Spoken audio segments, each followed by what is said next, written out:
90 करोड़ साल इबादत की उसने। सिर्फ आदम अलैहिस्सलाम जो अल्लाह के महबूब थे, ताजीम नहीं की, पूरी इबादत मुंह पे मारकर फेंक दी। तो पता चला कि रब को अपनी इबादत महबूब उतनी नहीं है। ये तो हमारी जरूरत है कि हम उसकी इबादत करें, उसको जरूरत नहीं है कि हम उसकी इबादत करें। अगर वो चीज पसंद करता है तो अपने महबूबों से मोहब्बत। और चूंकि औलिया, औलिया का मतलब ही होता है दोस्त। कितने बदनसीब है जो कहते तो हैं कि हाँ फुला वली, या फिर कहते हैं इनको मानो मत, इनकी इज्जत की जरूरत नहीं, जहां से डायरेक्ट इस्लाम आया वहीं से बात करो, कुरान से बात करो, हदीस से बात करो, औलिया को बीच से हटा दो। हमने कहा जब तूने खुदा के दोस्तों को दरमियान से हटा दिया तो तेरी दोस्ती अल्लाह से कैसे होगी? जिनको अल्लाह अपना दोस्त फरमा रहा है, तू उनको दोस्त मानने के लिए तैयार नहीं, तो तेरा तो ईमान का भी अता पता नहीं है अभी। और तू सोचता है कि मैं अल्लाह का महबूब बन जाऊं, अल्लाह का जो है अजीज बन जाऊं और अल्लाह मुझे पसंद कर ले, तो ये नामुमकिन सी बात है। तो अल्लाह के जो औलिया होते हैं, अल्लाह ताला को अपने वलियों से बड़ी मोहब्बत होती है। मोहब्बत होती है इसीलिए उनको वली फरमाया है कि मेरे दोस्त है। और जब दोस्त बना लिया तो दोस्त क्या होता है, दोस्त की अहमियत क्या होती है? भाई जब किसी से काम निकालना हो तो हम देखते हैं कि भाई फुला साहब से काम निकालना है तो इनका करीबी दोस्त कौन है जिसके जरिए हम अपना काम निकालें।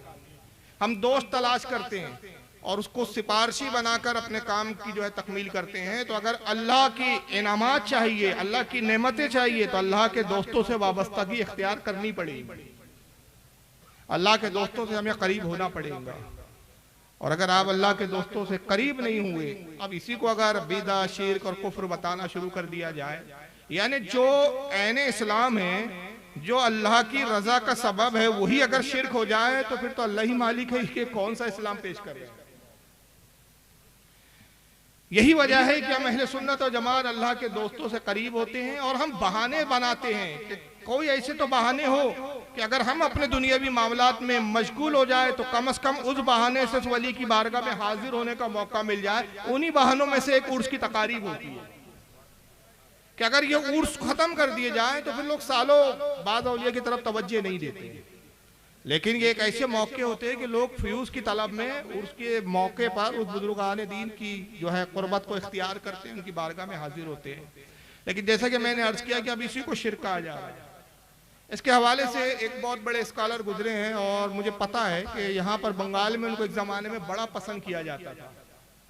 अब ये अलग बात है कि वो इस वक्त जो है मुल्क बदर हो चुके हैं या वो खुद ही फरार हो चुके हैं। मेरा इशारा आप समझ गए होंगे, जाकिर नाइक साहब। तो इनकी जरा आप बेअदबी का अंदाज देखिए। असल में होता क्या है कि लोग मजमे से मरूब होते हैं, कभी लिबास से मरूब होते हैं, कभी बोलचाल से मरूब होते हैं। अच्छी इंग्लिश बोलते हैं तो लोग समझते बहुत काबिल है, कोट और टाई पहनते हैं तो लोग समझते हैं कि बहुत पढ़े लिखे हैं। मैं हमेशा कहता हूं किसी गधे को अगर टाई और कोट पहना दो तो उससे काबिल नहीं हो जाता। और अगर हमारे अहले सुन्नत का कोई आलिम दीन, इल्म का कोहे हिमालय हो, सादा लिबास में बैठा है तो उससे वो जाहिल और अनपढ़ नहीं हो जाता। आदमी जब तक बोलता नहीं है ऐब हुनर खुलते नहीं है। तो जाकिर नाइक को हमने देखा कि जब भी मुंह खोलता है तो पता चलता है कि एक जाहिल गधे को टाई और कोट पहनाकर स्टेज पे खड़ा कर दिया, जिसको ना दीन का पता है बेचारे को, न शरई इस्तिलाहात के बारे में जिसको कुछ मालूमात, न उस बेचारे को जो है बुजुर्गान दीन के बारे में कुछ मालूमात। और नतीजा क्या होता है कि जिस तरह की वो बकवासें करता है, तो उसकी एक बकवास मैं आपको सुना रहा हूँ, जरा सुन ले आप। मज़ार को पूजना गलत है, हराम है। मैं जानता हूँ कि कई मुसलमान अनजाने में इनकी कमजोरी की वजह से वो मज़ार पे जाते हैं। और मेरा ये कहना है कि बहुत सा कल्चर जो है, ये कल्चर हमारे जिंदगी में आ जाता है। और हमारे बाप दादा पहले कहीं ना कहीं हिंदू तो होंगे, तो हमारे बाप दादा जाते थे मंदिर, तो अभी जा रहे हैं मज़ार में। आस्ते आस्ते तब्दीली आ रही। अब देखिए मज़ार 3-4 उनकी जहालतें हैं। पहला कहते हैं मज़ार को पूजना गलत है। याद रखिए इस फिरके की आदत होती है कि पहले एक झूठा इल्जाम गढ़ते हैं ये, और उसके बाद फिर ये सफाई देने बैठ जाते हैं। ये मैं खास पॉइंट की बात बता रहा हूं। जो चीज आप करते ही नहीं पहले वो गढ़ेंगे। मसलन आपने कभी चोरी की नहीं मगर कहेंगे चोरी करना बुरा है। भाई हमें चोरी करने की बुराई पर कोई एतराज नहीं है, पहले ये तो बताओ चोर है कौन। आप चोर का पता नहीं बताते हो, चोरी की मजम्मतें सुना रहे हैं 2-2 घंटे। आप कहते हैं मजार को पूजना गलत है, तो ये भी तो बताइए कि मजार को पूजता कौन है। ये पूरा मजमा जो हजरत उर्स महबूबुल औलिया के इस उर्स पाक में हाजिर हुआ है, मैं बड़ी जिम्मेदारी से कहता हूं, एक भी शख्स ऐसा नहीं मिलेगा जो खड़े होकर कहे कि हाँ मैं मजार को पूज कर आ रहा। अभी सरकार गरीब नवाज का उर्स पाक चल रहा है, ये पूरा महीना ही हुजूर गरीब नवाज का है। लोग हाजिर हुए, मैंने किसी को नहीं देखा कि बारगाह गरीब नवाज में कोई गया और गरीब नवाज की मजार की पूजा शुरू कर दी और कहना शुरू कर दिया ओम नमो नमो मोइनुद्दीन चिश्ती, आरती उतार रहा हो, घंटा बजा रहा हो। हमने तो नहीं देखा भाई। हाँ, एक चीज देखा है जिससे इन बेचारों को गलतफहमी हो जाती है। वो अक्सर होता है कि बाज अवाम में से या बाज उलमा भी कह लें कि मजार को चूम लेते, चादर को चूम लेते, ये चूमने को पूजना कहते। चूमना और पूजना और, चूमने और पूजने में बेचारों को फर्क नहीं मालूम। ये तो बहुत छोटी बात है मैं अगर ये कहूं कि मजार को चूमना। हालांकि देखिए इस बारे में वाज़ेह में हुक्म बयान कर दूं, उलमा के दरमियान इस पर इख्तिलाफ है कि चूमना जायज है या खिलाफ अदब है। नाजायज और हराम पर मामला नहीं है। किसी हमारे अहले सुन्नत के आलिम ने चूमने को हराम नहीं कहा, किसी हमारे अहले सुन्नत के आलिम ने इसको नाजायज नहीं कहा। हाँ, अदब के खिलाफ है, खिलाफ औला है या खिलाफ औला नहीं है, इस पर गुफ्तगू है। आला हज़रत फाज़िल बरेलवी चूंकि बड़े बाअदब वाक़े हुए हैं, वो कहते हैं कि मेरा फतवा तो ये है कि मजार से 4 हाथ दूरी पर खड़े रहो, यही बेहतर है। और उसको अगर मैं कहूं कि गोया आला हज़रत की ज़बान में आला कह रहे हैं कि भाई एक बहुत बड़े बुजुर्ग की बारगाह में आप खड़े हैं, तो अदब यह है कि दूर खड़े रहो। या मैं कहूं, अब ये आला हज़रत नहीं कह रहे, मैं कहूं कि अगर मैं नहीं चूमता, मैं कभी चूम भी लेता हूं, कभी नहीं भी चूमता हूं। कभी चूमता इसलिए हूं कि किसी को चिढ़ाना हो तो, हाँ मेरा मामला है, और कभी इसलिए नहीं चूमता हूं कि आला हज़रत के फतवे पर भी अमल हो जाए। और मुझे एहसास होता है कि मेरे लब इतने गुनाहगार लब इतना गलत जुमले बोल जाते हैं, इतनी बातें ऐसी कर जाते हैं जो खिलाफ वाक़े होती है, ये लब इस लायक नहीं कि उस मुकद्दस वली की चौकट से मसो। ये अदब का मामला है। जायज और नाजायज की बहस नहीं है। अगर चूमने की तुम बात करो तो हम हदीसें दिखाएंगे। मैं अगर हदीसें पढ़ूं, मैंने कहा वक्त कम है, वरना एक एक बात पे खुदा की कसम एक एक हदीस और उसके कई कई हवाले होते हैं। मेरे पास इतने हवाले होते हैं कि इनके बाप ने उन किताबों के नाम नहीं सुने जो मेरी लाइब्रेरी में है। अगर जो लोग मेरी तकरीरें, हॉल वाली तकरीरें सुनते हैं, उन्होंने देखा है, वो सुनते हैं, जो लोग रेगुलर सुनते हैं हॉल की तकरीरें जो मेरी होती है, मखसूस मैं अपनी लाइब्रेरी में बैठ के किसी खास मौजू पर जब मैं खिताब करता हूँ तो एक एक हदीस पर 20-20, 30-30, 40-40 किताबों के हवाले देता हूँ। क्यों किताबें लाद दो तो ये मर जाए। सिर्फ एक हदीस सुना दूं, इमाम हाकिम ने अल-मुस्तदरक में लाया कि हजरत अबू अय्यूब अंसारी रज़ियल्लाहु ताला अन्हु रसूलुल्लाह के रोजे को बोसा देते थे, और जब एक मरतबा वो रसूलुल्लाह के रोजे को बोसा दे रहे तो उस वक्त का एक बहुत बड़ा वहाबी मरवान इब्न हकम आता है, और उसने हम आके कहा कि शख्स क्या कर रहा है तू। मतलब उसका जुमला यही था कि शिरक कर रहा है या बिदअत कर रहा है, शिरक और बिदअत रसूल की मज़ार के साथ। कहा कि तू क्या कर रहा है, ये क्यों रसूलुल्लाह के कब्र पे अपने सर को झुका के रखा हुआ है। तो हज़रत अबू अय्यूब अंसारी रज़ियल्लाहु ताला ने सर उठाया और इरशाद फरमाया, नाम हाँ मैं जानता हूँ मैं क्या कर रहा हूँ। जी तो रसूलुल्लाह सल्लल्लाहु अलैहि वसल्लम वलम आतिल हजर, मैं रसूलुल्लाह की बारगाह में मुलाकात के लिए आया हूँ, किसी पत्थर के ढेर के पास नहीं आया हूँ। तू जाहिल हमें सहाबी रसूल को बताएगा शिर्क और उसका फर्क क्या होता है, तौहीद का फर्क। हम जानते हैं कि हम क्या कर रहे हैं। और यही हजरत अब्दुल्ला इब्न उमर रदियल्लाहु ताला अन्हु, इसको इब्न तैमिया ने भी अपनी किताब अल वसीला में लिखा है। और अगर हमारे अहले सुन्नत के उलमा की बयान करूं तो लंबी फहरिस्त है कि इस हदीस को कितने कितने मुहद्दिसीन ने लिखा है, मगर इब्न तैमिया के इनके घर का मैं हवाला दे रहा हूं कि इब्न तैमिया ने किताब अल वसीला में लिखा कि हजरत अब्दुल्ला इब्न उमर रदियल्लाहु ताला अन्हु की आदत करीमा थी कि जब आप सफर पर निकलते तो रोज़े रसूल पर पहले हाजिर होते,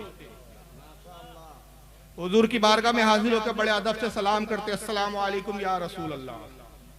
देखिए जवाब भी आ रहा है, कहता है मैं जानता हूं कि कुछ लोग गलती की बुनियाद पर, जहालत की बुनियाद पर, कम इल्मी की बुनियाद पर कब्रों पर जाते हैं, और ये सहाबा का अमल है कि रसूल के रोजे पर हाजिर हो रहे हैं।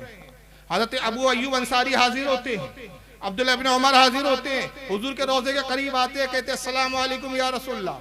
हज़रत अबू बकर सिद्दीक की कब्र मुबारक के करीब आते हैं, कहते हैं अस्सलामु अलैकुम या अमीरुल मोमिनीन अबा बकरीन। फिर हज़रत उमर अपने वालिद की कब्र के पास आते, कहते हैं अस्सलामु अलैकुम या अबा, ऐ वालिद साहब आप पे सलाम हो। और रावी हदीस अब्दुर्रहमान कहते, अब्दुर्रहमान अल कारी, वो फरमाते मैंने एक बार नहीं, दो बार नहीं, बारहा हमेशा देखा कि हुजूर की कब्र पर, वालिद की कब्र पर, अबू बकर सिद्दीक की कब्र पर सलाम करने के बाद मस्जिद नबवी के उस मिंबर के पास आते जिस पे सरकार जलवागर होते, और उस मिंबर पे बोसा देते। पूछता कोई कि आप क्या कर रहे, कहा जानते नहीं इस पे रसूलुल्लाह का जिस्म अथर लगा है, इसलिए मैं इसे चूम रहा हूं। ये चूमने को पूजना कहते हैं बेचारे, यानी जो रसूल से करीब रहे वो तौहीद को और शिर्क के इम्तियाज और फर्क को ना समझ सके। ये जाकिर नाइक साहब टाई पहन के गधे साहब आप समझ रहे हैं। तो चूमना और होता है और पूजना, और खुदा की कसम कोई सुन्नी किसी मजार को पूजता नहीं। हम मजारों का अदब करते हैं, एहतराम करते हैं, और ये एहतराम इसलिए करते हैं कि रसूलुल्लाह ने हमें एहतराम करने का हुक्म दिया है। सुनाने अबू दाऊद की हदीस है, हज़रत इब्न हज़म, अब्दुल्लाह इब्न हज़म कहते हैं मैं एक कब्र से टेक लगा के बैठा था, हुजूर ने देखा और जलाल में फरमाया इब्न हज़म हट, न तू साहिब कब्र को तकलीफ दे, न साहिब कब्र तुझे तकलीफ दे। अर्ज़ किया या रसूलल्लाह क्या इस तरह भी साहिब कब्र को तकलीफ होती है? फरमाया ऐसे ही तकलीफ होती है जैसे किसी जिंदा को तकलीफ होती है। कब्रों के अदब का हुक्म दिया गया है। हज़रत अबू हुरैरा कहते हैं कि मेरे नजदीक ये आसान है कि मैं तलवार पर चलकर गुजर जाऊं, ये आसान है कि मैं आग के शोलों पर नंगे पैर गुजर जाऊं, मगर उससे कई गुना ये मेरे नजदीक ज्यादा शदीद है कि मैं किसी मोमिन की कब्र पर पैर रखूं। क्यों भाई, कब्री पे पैर रखने से क्या आपको तकलीफ है? मिट्टी का तो ढेर है आखिर। नहीं, उन्होंने बता दिया 1400 साल पहले अकीदा। अब हज़रत अबू अय्यूब अंसारी ने वाज़े लफ्जों में कहा कि वलम आतिल हजर, मैं पत्थर के ढेर के पास नहीं आया हूँ। उनकी निगाह देख रही थी आने वाले जमाने में एक ऐसा बदबख्त आएगा जो तक़वतुल ईमान नाम की किताब लिखकर हुजूर की कब्र को मिट्टी का ढेर कहेंगे मरकर मिट्टी में मिल गए।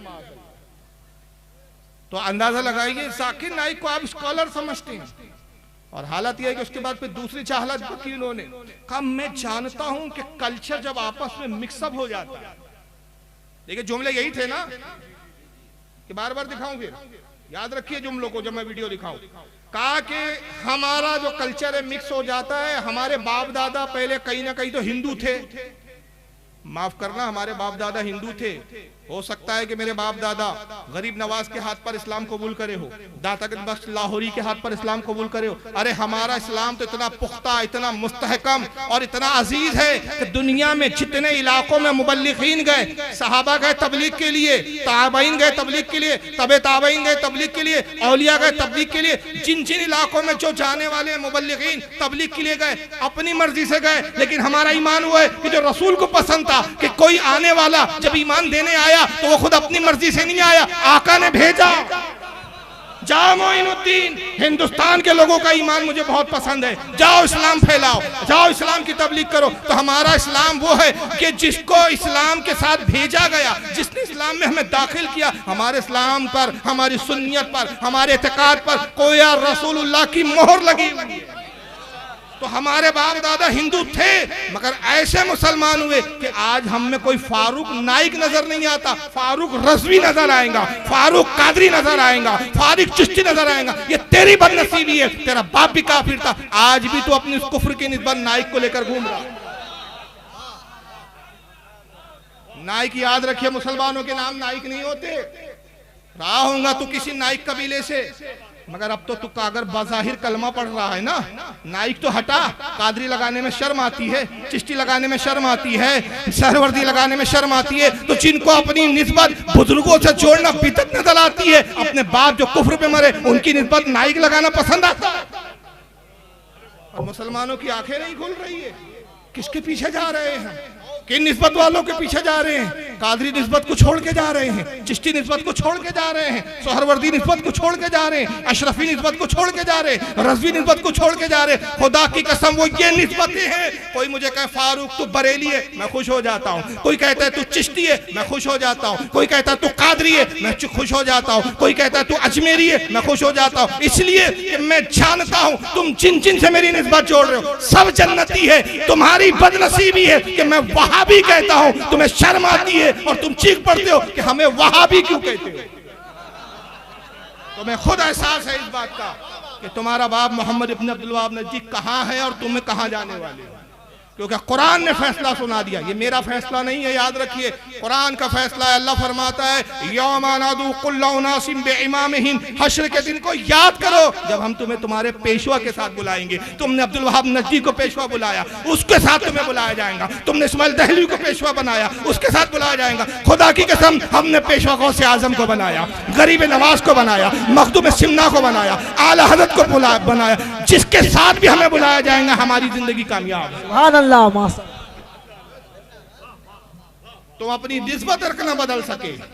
आज भी नाइक का तुक्का लेके घूम रहे हो, बातें कहते हो, कल्चर मिक्स होता है। हमारे बाप दादा काफिर थे, इस वजह से वो समझ ही नहीं पके। पहले जाते थे मंदिर, अब जा रहे मजार। कल्चर नहीं छोड़ पाए। यानी जाहिल के नजदीक मजार और मंदिर एक तरह है। और उससे बड़ा एक जाहिल और है आपका, अभी जो भागा नहीं है, मुझसे जरूर भाग रहा है, बलात्कारी बाबा। इसका जो फेल है, हम किसी के ऐब बताने के कायल नहीं, मगर अल्लाह के रसूल की हदीस है कि फाजिर के ऐब बयान करो ताकि लोग उससे बचे। ये हदीस है। मैं जर्जिस की बात कर रहा हूँ, वीडियो दिखाने से माजरत, क्योंकि बात मुझे दूसरी और नहीं कुछ दिखाना है। ये बातें मैं कई तकरीरों में बयान कर चुका हूँ, लोगों ने देखा है। ज़बानी सुना देता हूँ। इससे बड़ा जाहिल मौलवी जर्जिस, वो कहता है कि मंदिर में और मज़ार में कोई फर्क नहीं। वहां खड़ी मूर्ति है या पड़ी मूर्ति है, वहां चुंदरी चढ़ती है या चादर चढ़ रही है, वहां पर मूर्ति को धोया जा रहा है या कब्र को धोया जा रहा है, वहां पर भजन हो रहा है, यहाँ पर कव्वाली हो रही है। कोई फर्क नहीं साहब इसमें और उसमें। मैंने कहा सुनो मौलवी जर्जिस साहब, आज तक इस बात का जवाब नहीं दे सका। 8 साल हो रहे, 8 साल के 8 सदियां गुजर जाएंगी, मर खप जाएगा, इसकी नस्लें जवाब नहीं दे सकेंगी। मैंने कहा सुनो, मजार और मंदिर में इतना ही फर्क है। सुनो, एक ही जुमले में बात खत्म कर रहा हूं, दलील की बातें अलग है।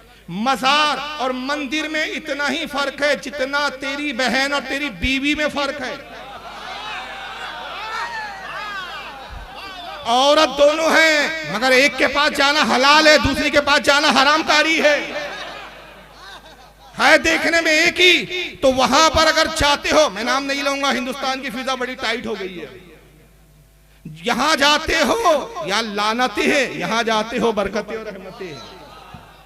जहां ये हो वहां लानतें उतरती है, और ये जहां होते, अरे ये हो तो क्या कहना, क्या कहना, ये जहां हो ये ना हो, और इनका जिक्र कहीं भी हो तो इंदा जिक्र सालिहीन तनज़्ज़लुर रहमा, जहां सालिहीन का जिक्र होता है वहां रहमत उतरती है। इनके जिक्र से जब रहमत उतरती है तो ये जहां खुद मौजूद हो वहां कितनी रहमतें उतरेंगी, अंदाजा नहीं लगा सकते आप। मगर जर्जी साहब और इनका देख लीजिए, महराज रब क्या नाम है, नाइक साहब का, दोनों कहते हैं कि साहब पहले जाते थे मंदिर बाप दादा, अब जा रहे हैं मजार। और मैं जानता हूं कल्चर मिक्स हो जाता है, तो जब कल्चर मिक्स हो जाए तो जाना नहीं चाहिए फिर, क्योंकि शिर्क है। मजार को बनाना फिर जो है उन्होंने कह दिया साहब हराम है। मैं इसके जवाब में सिर्फ एक बात अर्ज करता हूं, मजार पर जाना शिर्क तो बहुत दूर की बात है, रसूलुल्लाह की सुन्नत है। और सुन्नत शिर्क हो सकती है, जो शिर्क खत्म करने आया हो उसका फेल शिर्क हो सकता है। जो तसव्वुर करे, मैं कहता हूं वो काफिर है। नबी शिर्क मिटाने आए हैं, शिर्क को फरोग देने नहीं आए। आका सल्लल्लाहु अलैहि वसल्लम की सुन्नत कैसी है, असहाबे बद्र की कब्रों पर, मजारों पर गए सरकार, असहाबे ओहद की कब्रों पर गए। अरे यहाँ तो गए, एक मौका तो वो था कि मैं हैरान हो गया कि या रसूलल्लाह इतना अहम मौका, वहां भी आप मजार पे जा रहे हैं। वो मौका था कि खुदा ने बुलवाया, यही मेराज का मौका है, यही रजब का मौका है, यही वो महीना है जब आका को बुलाया गया, यही रजबुल मुरज्जब। आका को अल्लाह ने बुलाया, हुजूर दीदारे खुदा के लिए जा रहे हैं, मगर एक मकाम पर हजरत जिब्रील रोक के कहते हैं किफ या मोहम्मद, ठहर जाइए, जिब्रील अल्लाह से मिलना है। मैं इसको यूं पेश करता हूं, अभी फिलहाल हुजूर ताजुश शरिया पर्दा फरमा गए, लेकिन अभी आप तस्वुर की दुनिया में जाए और समझे कि अभी हयात है, और हमारा अकीदा है कि हयात है, हर वली हर बुजुर्ग हयात होता है, लेकिन जाहिरी हयात है। मान लीजिए कि वो मैं बंगाल आया और पता चला कि कुछ ही दूर पर, थोड़े ही 2-4 किलोमीटर दूर हुजूर ताजुश शरिया का कयाम है। उनको भी पता चला कि भाई फारूक रज़वी साहब बंगाल आए हुए, तो उन्होंने अपने खादिम को भेजा, कहा कि देखो फारूक मियाँ आए हुए, जाओ उनको इत्तला दो कि कुछ काम है, कुछ बातचीत करना है, कुछ मशवरा करना है, कुछ बातें सुनाना है, कुछ नसीहत करनी है, बुला लाओ। अब अंदाजा लगाइए, हुजूर ताजुश शरिया जैसी शख्सियत मुझे बुलाएंगी तो मेरे जाने की रफ्तार का आलम क्या होगा। बुलाने वाली शख्सियत बहुत अजीम है। अल्लाह की बारगाह में जाना था, इसलिए तो बुराक लाई गई है कि रफ्तार तेज हो, ताखिर ना हो। अब मैं निकला हुजूर ताजुश शरीफ के मिलने के लिए, रास्ते में मौलाना शौकत अली साहब मिल गए, फारूक साहब रुकिए 10 मिनट बाद। मैं कहा नहीं अभी नहीं, वापसी में बात करूँ, अभी ताजुश शरिया से मिलना। आगे बढ़े, मौलाना महबूब अली साहब मिल गए, मौलाना महबूब साहब ने कहा अरे फारूक साहब एक बात करनी है, रुकिए। मैं कहा नहीं भाई अभी नहीं, सारी बातें बाद में, खाना पीना नाश्ता सब बाद में। ताजुश शरिया ने बोला ताखिर ना हो, मगर क्या बात है कि रसूलुल्लाह जाते हैं और जा रहे हैं तो रोक दिया जिब्रील ने, आते वक्त नहीं रोका, जाते वक्त रोका है, और रोक के कहा या रसूलुल्लाह मोहम्मद रुक जाइए। तो हुजूर ने इरशाद फरमाया जिब्रील यहाँ क्यों रोकवाया, मैं तो अपने रब के दीदार का मुतलाशी हूँ, अपने रब के दीदार में मगन हूँ, उसी का मुतलाशी, उसी की तमन्ना में मैं सफर तेजी से कर रहा हूँ, यहाँ क्यों रुकवाया। कहा या रसूलुल्लाह इसलिए रुक जाइए कि ये मूसा की कब्र ज़ियारत कर लीजिए। और आका ने सिर्फ इतना नहीं कहा, सही मुस्लिम की हदीस है, कोई माइका लाल इस हदीस को चैलेंज नहीं कर सकता, क्योंकि सियासत्ता का बड़ा इन पे जो है सवार रहता है, सियासत्ता से हदीस दिखाओ, सियासत्ता से हदीस दिखाओ। तो सही मुस्लिम की सही हदीस है, हुजूर ने सिर्फ इतना नहीं कहा कि मैं मूसा की कब्र पर आया, दुआ की और चला गया, नहीं, बता दिया कि साहिब कब्र की कैफियत क्या होती है, साहिब कब्र का मकाम क्या होता है, नेक जो कब्रों में होते हैं उनका दर्जा और उनका मकाम और उनकी इज्जत क्या होती है। आका फरमाते मरर तो अला कब्र मूसा वह कायम युसल्ली, जब मैं मूसा की कब्र पर पहुंचा तो मैंने देखा मूसा अपनी कब्र में खड़े हैं और नमाज पढ़ रहे हैं।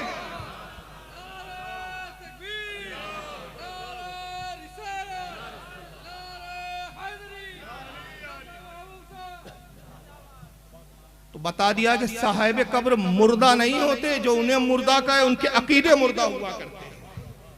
साहिब कब्र अल्लाह के जो नेक होते हैं, औलिया होते हैं, अंबिया होते हैं, अपनी कब्रों में हयात होते हैं, नमाज पढ़ते हैं। और ये हद तवातुर तक पहुंची है ये रिवायत, हद तवातुर तक। इस पर मुस्तकिल एक रिसाला इमाम बहकी ने लिखा, और अल्हम्दुलिल्लाह मैंने उसको तखारिज के साथ का तर्जुमा किया, इंटरनेट पे रिसाला मौजूद है, जाके देख लो, उसका नाम है हयातुल अंबिया, नेट पे मौजूद है, मुस्तकिल छपा भी रज़ा एकेडमी ने छपा है। हयातुल अंबिया में हद तवातुर तक की रिवायत है कि इमाम बहकी कहते हैं सिर्फ रसूलुल्लाह नहीं, सिर्फ खास मूसा की बात नहीं है, हर नबी की शान ये है कि अल अंबिया अहयाउन फी कुबूरिहिम युसल्लून, अंबिया अपनी कब्रों में जिंदा होते हैं और नमाज पढ़ते हैं। हर नबी की शान यही है, और औलिया की भी शान ये है। हजरत इमाम जलालुद्दीन सूती फरमाते हैं कि बाद औलिया का तो ये हाल है कि उन्हें सोने का, सुर्ख सोने का, खालिस सोने का, हमारे यहाँ के सोने में तो मिलावट है, ये सोना भी कहीं और से आ रहा है, खालिस सोने का कुरान लिखा हुआ दे दिया जाता है, और कब्र में बाकायदा कुरान देखकर तिलावत करते हैं। इमाम जलालुद्दीन सूती ने शरह सुदूर में लिखा, इसको इमाम इब्न अबी दुनिया ने लिखा, इसको हजरत इमाम कुर्तबी ने तस्करतुल मौता में लिखा, तस्करतुल कुबूर माफ कीजिए, तो कई किताबों में हदीस मौजूद है। तो आका फरमाते हैं कि जब मैं मूसा की कब्र पर आया, मैंने देखा मूसा अपनी कब्र में नमाज पढ़ रहे हैं। मूसा अलैहि सलाम फारिग हुए, हुजूर ने सलाम में पहल की, गुफ्तगू हुई, हुजूर आगे बढ़ गए। तो जिब्रील ने रोका क्यों था? रोका इसलिए था कि जिब्रील की निगाह देख रही थी आने वाले जमाने में जाकिर नाइक जैसे जाहिल आने वाले हैं, तो वो कहेंगे मजार पर जाना हिंदू कल्चर, बाप दादा जाते थे मंदिर, अब जा रहे मज़ार, तो अल्लाह के नबी उसकी काट आज ही 1400 साल पहले कर दीजिए ताकि आप यहाँ रुके, मूसा की कब्र की ज़ियारत करें, ताकि ये सुन्नत बन जाए कि कब्र की ज़ियारत करवाना मेरी सुन्नत, कब्र की ज़ियारत करना या रसूलल्लाह आपकी सुन्नत, दो सुन्नतें कायम हुई। और मेराज में जाते हुए ज़ियारत इसलिए की, आते हुए नहीं, जाते हुए इसलिए कि हुजूर ने ज़हन दिया कि देखो मेराज बड़ा मुकद्दस सफ़र है, दीदार खुदा के मकसद से जा रहा हूं, तो मैं ए उम्मतियों ज़हन दे रहा हूं कि जब किसी अच्छे काम के लिए निकलो तो जो तुम्हारे इलाके का वली कामिल हो उसकी कब्र की ज़ियारत करते हुए निकलो। यही वजह है कि हमारे अहले सुन्नत में मामूल है, हम हज के लिए भी जाते हैं तो पहले इलाके के वली की बारगाह में हाजिर हैं। और आला हज़रत ने इसको यूं कह दिया, उनके तुफैल हज भी खुदा ने करा दिए, असले मुराद तो हाजिरी पाक उधर की है। तो बहरहाल ये जाकिर नाइक साहब का मामला था, कब्रों की ज़ियारत उनको शिर्क और बिदअत नजर आ रही है। और फिर इस पर एक एतराज और होता है, चूंकि हजरत महबूबुल औलिया जिनका मुर्स मना रहे हैं, मुझे बताया गया कि मजसूब बुजुर्ग थे, तो एक तबका ऐसा है कि जो मजसूबियत का ही इनकार कर देता है, और फिर ऐसी ऐसी तौहीनें और ऐसी ऐसी बदतमीजियां करते हैं ये लोग, जिसको सुनने के बाद आदमी हैरान हो जाता है कि यार ये लोग वाकई मुसलमान हैं या इनको मुसलमान कहना भी दुरुस्त है या नहीं। दुरूद शरीफ पढ़े आप तो मैं बताऊं, अल्लाहुम्मा सल्ली अला सय्यिदना मौलाना मुहम्मद। वो बुजुर्ग ये जनाब है तौसीफुर रहमान साहब, सऊदीया में रहते हैं इस वक्त, है तो पाकिस्तान के लेकिन सऊदीया में रहते हैं। और वहाँ ये क्यों रहते हैं, ज़कात खैरात सदक़ात सब वहीं पे मिलती है, सारे लोगों का पापी पेट वहीं से भर रहा है। अब सुनिए, बुजुर्ग नहीं हुआ करते जिनका सर से लेकर पांव तक हर चीज ही नंगी होती है, बड़ी बड़ी मूछें, बड़े हुए बाल, गंदगी और बदबू, नंगा नंग मंग तलंग जा रहा है। ये ने कुछ नहीं कहना, ये पहुंची हुई सरकार है, मजजूब है, ये इन्हों कुछ नहीं कहना। सर से टोपी उतार दो तो तुम गुस्ताख हो, तुम्हारी नमाज नहीं होती। सर से टोपी उतार के सर नंगा करोगे, वहाबी हो, गुस्ताख हो, बदमज़हब हो, आपकी नमाज नहीं होती। और अगर सारा कुछ उतार दो, अब आप रजिस्टर्ड वली हो, कन्फर्म मोहर लगी हुई है, अब कोई गुस्ताखी नहीं। सिर्फ सर नंगा करोगे तो बड़े गुस्ताख, और हर चीज नंगी कर लोगे तो बस पहुंच गए, एक धक्का आखिरी लगेगा और सीधे जहन्नम में। ये वलियों के बारे में कहा जा रहा है, एक धक्का लगेगा आखिरी जहन्नम में, माज़अल्लाह, जहन्नम में तो खुद ये जाएंगे। याद रखिए, मज्जूब वली उसे कहा जाता है जो होश हवास में नहीं होता, जाहिरी दुनिया के होश में नहीं रहता, याद इलाही में मगन होता है, और अल्लाह की याद में इतना डूबा होता है कि उसको दुनिया और माफिया का होश नहीं होता। अल्लाह कहते हैं कि जो होश में ना हो वो क्या ना करे। एक ही मुस्लिम मिसरे में मसला हल कर दिया। बाद मज्जूब औलिया ऐसे मिलेंगे कि कपड़े पहनने का होश नहीं है, उनका कुछ सतर जाहिर हो जाता है बाज़ औक़ात, या घुटने खुले हुए बैठे अपनी धुन में। अब चूंकि इन्होंने हदीसों को पढ़ा नहीं बेचारों ने, तो एतराज करने बैठ गए, और एतराज ये किया कि साहब वो अल्लाह का वली नहीं होता, मुझे बड़ी बड़ी है, गंदा संदा बैठा हुआ है, लिबास का होश नहीं है, वो अल्लाह का वली नहीं होता। टोपी उतार दो तो तुम गुस्ताख कहते हो, यहाँ तो सब उसने उतार दिया, नंगा पड़ा हुआ, फिर भी वली कह रहे हो। जनाब वो होश में नहीं है, और शरीयत जो है बेहोश आदमी पे हुक्म नहीं लगाती। आपने टोपी उतारी तो आप भी बेहोश है क्या, समझ रहे आप भी मजूब है क्या? अगर मजूब हो तो फिर टोपी भी ना पहने तो हम नहीं बोलेंगे, मगर होश में और टोपी नहीं पहन रहे तो फिर एतराज किया जाता है कि भाई बेअदबी है। चलिए बहरहाल इनको रखिए। इसी बात को एक दूसरे मौलवी साहब ने भी कुछ दूसरे अंदाज में बयान किया है। इनका नाम है जावेद उस्मान, कर्नाटक के। कभी एक दूसरा नाम क्या, मजजूब। मजजूब, ये एक मजजूब थे। क्या थे? एक मजजूब थे। मजजूब का असल में मतलब जज से मजजूब आया। जज का मतलब है जैसे स्पंज वगैरह क्या करता है, पानी को जज कर लेता है, वैसे इन्हों अल्लाह को जज कर लिए गए, वैसे इन्हों अल्लाह को जज कर लिए गए, खींच लिए। क्या पावर था कि उनके अंदर मालूम नहीं। रोक रोक के बोलूंगा तो भूल जाऊंगा। तारीफ ही उल्टी बता दिया बेवकूफ ने। अल्लाह को नहीं खींचे, अल्लाह जिन्हें अपनी तरफ जज्ब कर लेता है उसको मजजूब कहते हैं। जो अल्लाह की याद में जज्ब हो जाए उसको मजजूब कहते हैं। जो अल्लाह की याद में डूब जाए उसको मजजूब कहते हैं। जिसको अल्लाह अपने से इतना करीब कर ले कि उसमें और अल्लाह के दरमियान में फर्क खत्म हो जाए उसको मजजूब कहते हैं। ये मोयुद्दीन इब्ने अरबी की इस्तिलाह देखिए, मैंने बात जुमला निकल गया, अब तशरीह करने जाऊंगा बड़ी लंबी बात हो जाएगी यार। बस मोयुद्दीन इब्ने अरबी ने तसव्वुफ की तारीफ क्या की है मालूम है? ये क्या समझेंगे बेचारे। मोयुद्दीन इब्ने अरबी फरमाते हैं कि तसव्वुफ में शराब है, तसव्वुफ एक शराब है। आप लोग तो पहले यही फतवा लगा देंगे शराब बोल रहे हैं, अरे ये मारिफत की शराब है, ये वो शराब नहीं है। तसव्वुफ में शराब है, जिसने ये पी उसको नशा चढ़ा, जिसको नशा चढ़ा वो डूब गया, जो डूब गया उसने पा लिया, जिसने पा लिया उसके और उसके महबूब में कोई फर्क ना रहा। अब इसकी तशरीह बड़ी लंबी है, बस इतना मैंने दलील के तौर पे बोल दिया क्योंकि एक जुमला निकल गया था। अल्लाह को जो अपने तरफ जज्ब कर ले वो नहीं, अल्लाह तो मादों से पाक, हुदूदों से पाक, लिमिट से पाक, जहतो सिमतों से पाक। अल्लाह जिन्हें अपनी तरफ जज्ब कर लेता है, जो अल्लाह की याद में डूब जाते हैं, जिनकी जाते अल्लाह की जात में फना हो जाती है, उसको मजजूब कहते हैं। तारीफ इन्होंने उल्टी बयान कर दी। अब उसके बाद आगे देखिए क्या मजाक उड़ाते हैं बुजुर्गों का। वैक्यूम क्लीनर में खींचने का पावर गिवर उसका डबल टिबल था कि क्या भला की मजजूब थे। इस बात से क्या नहीं बोलते ये लोग, वली वगैरह लफ्ज इस्तेमाल करते, मजजूब थे। वो मजजूब क्या, देखने को दीवाना छरंगा करते, लेकिन सब मालूम उसको, सब मालूम, देखने में दीवाना लेकिन सब मालूम। तो ये तारीफ में नहीं बोल रहे, आप सोच रहे होंगे तारीफ कर रहे हैं, बल्कि क्या है, ये मजाक उड़ाया जा रहा है।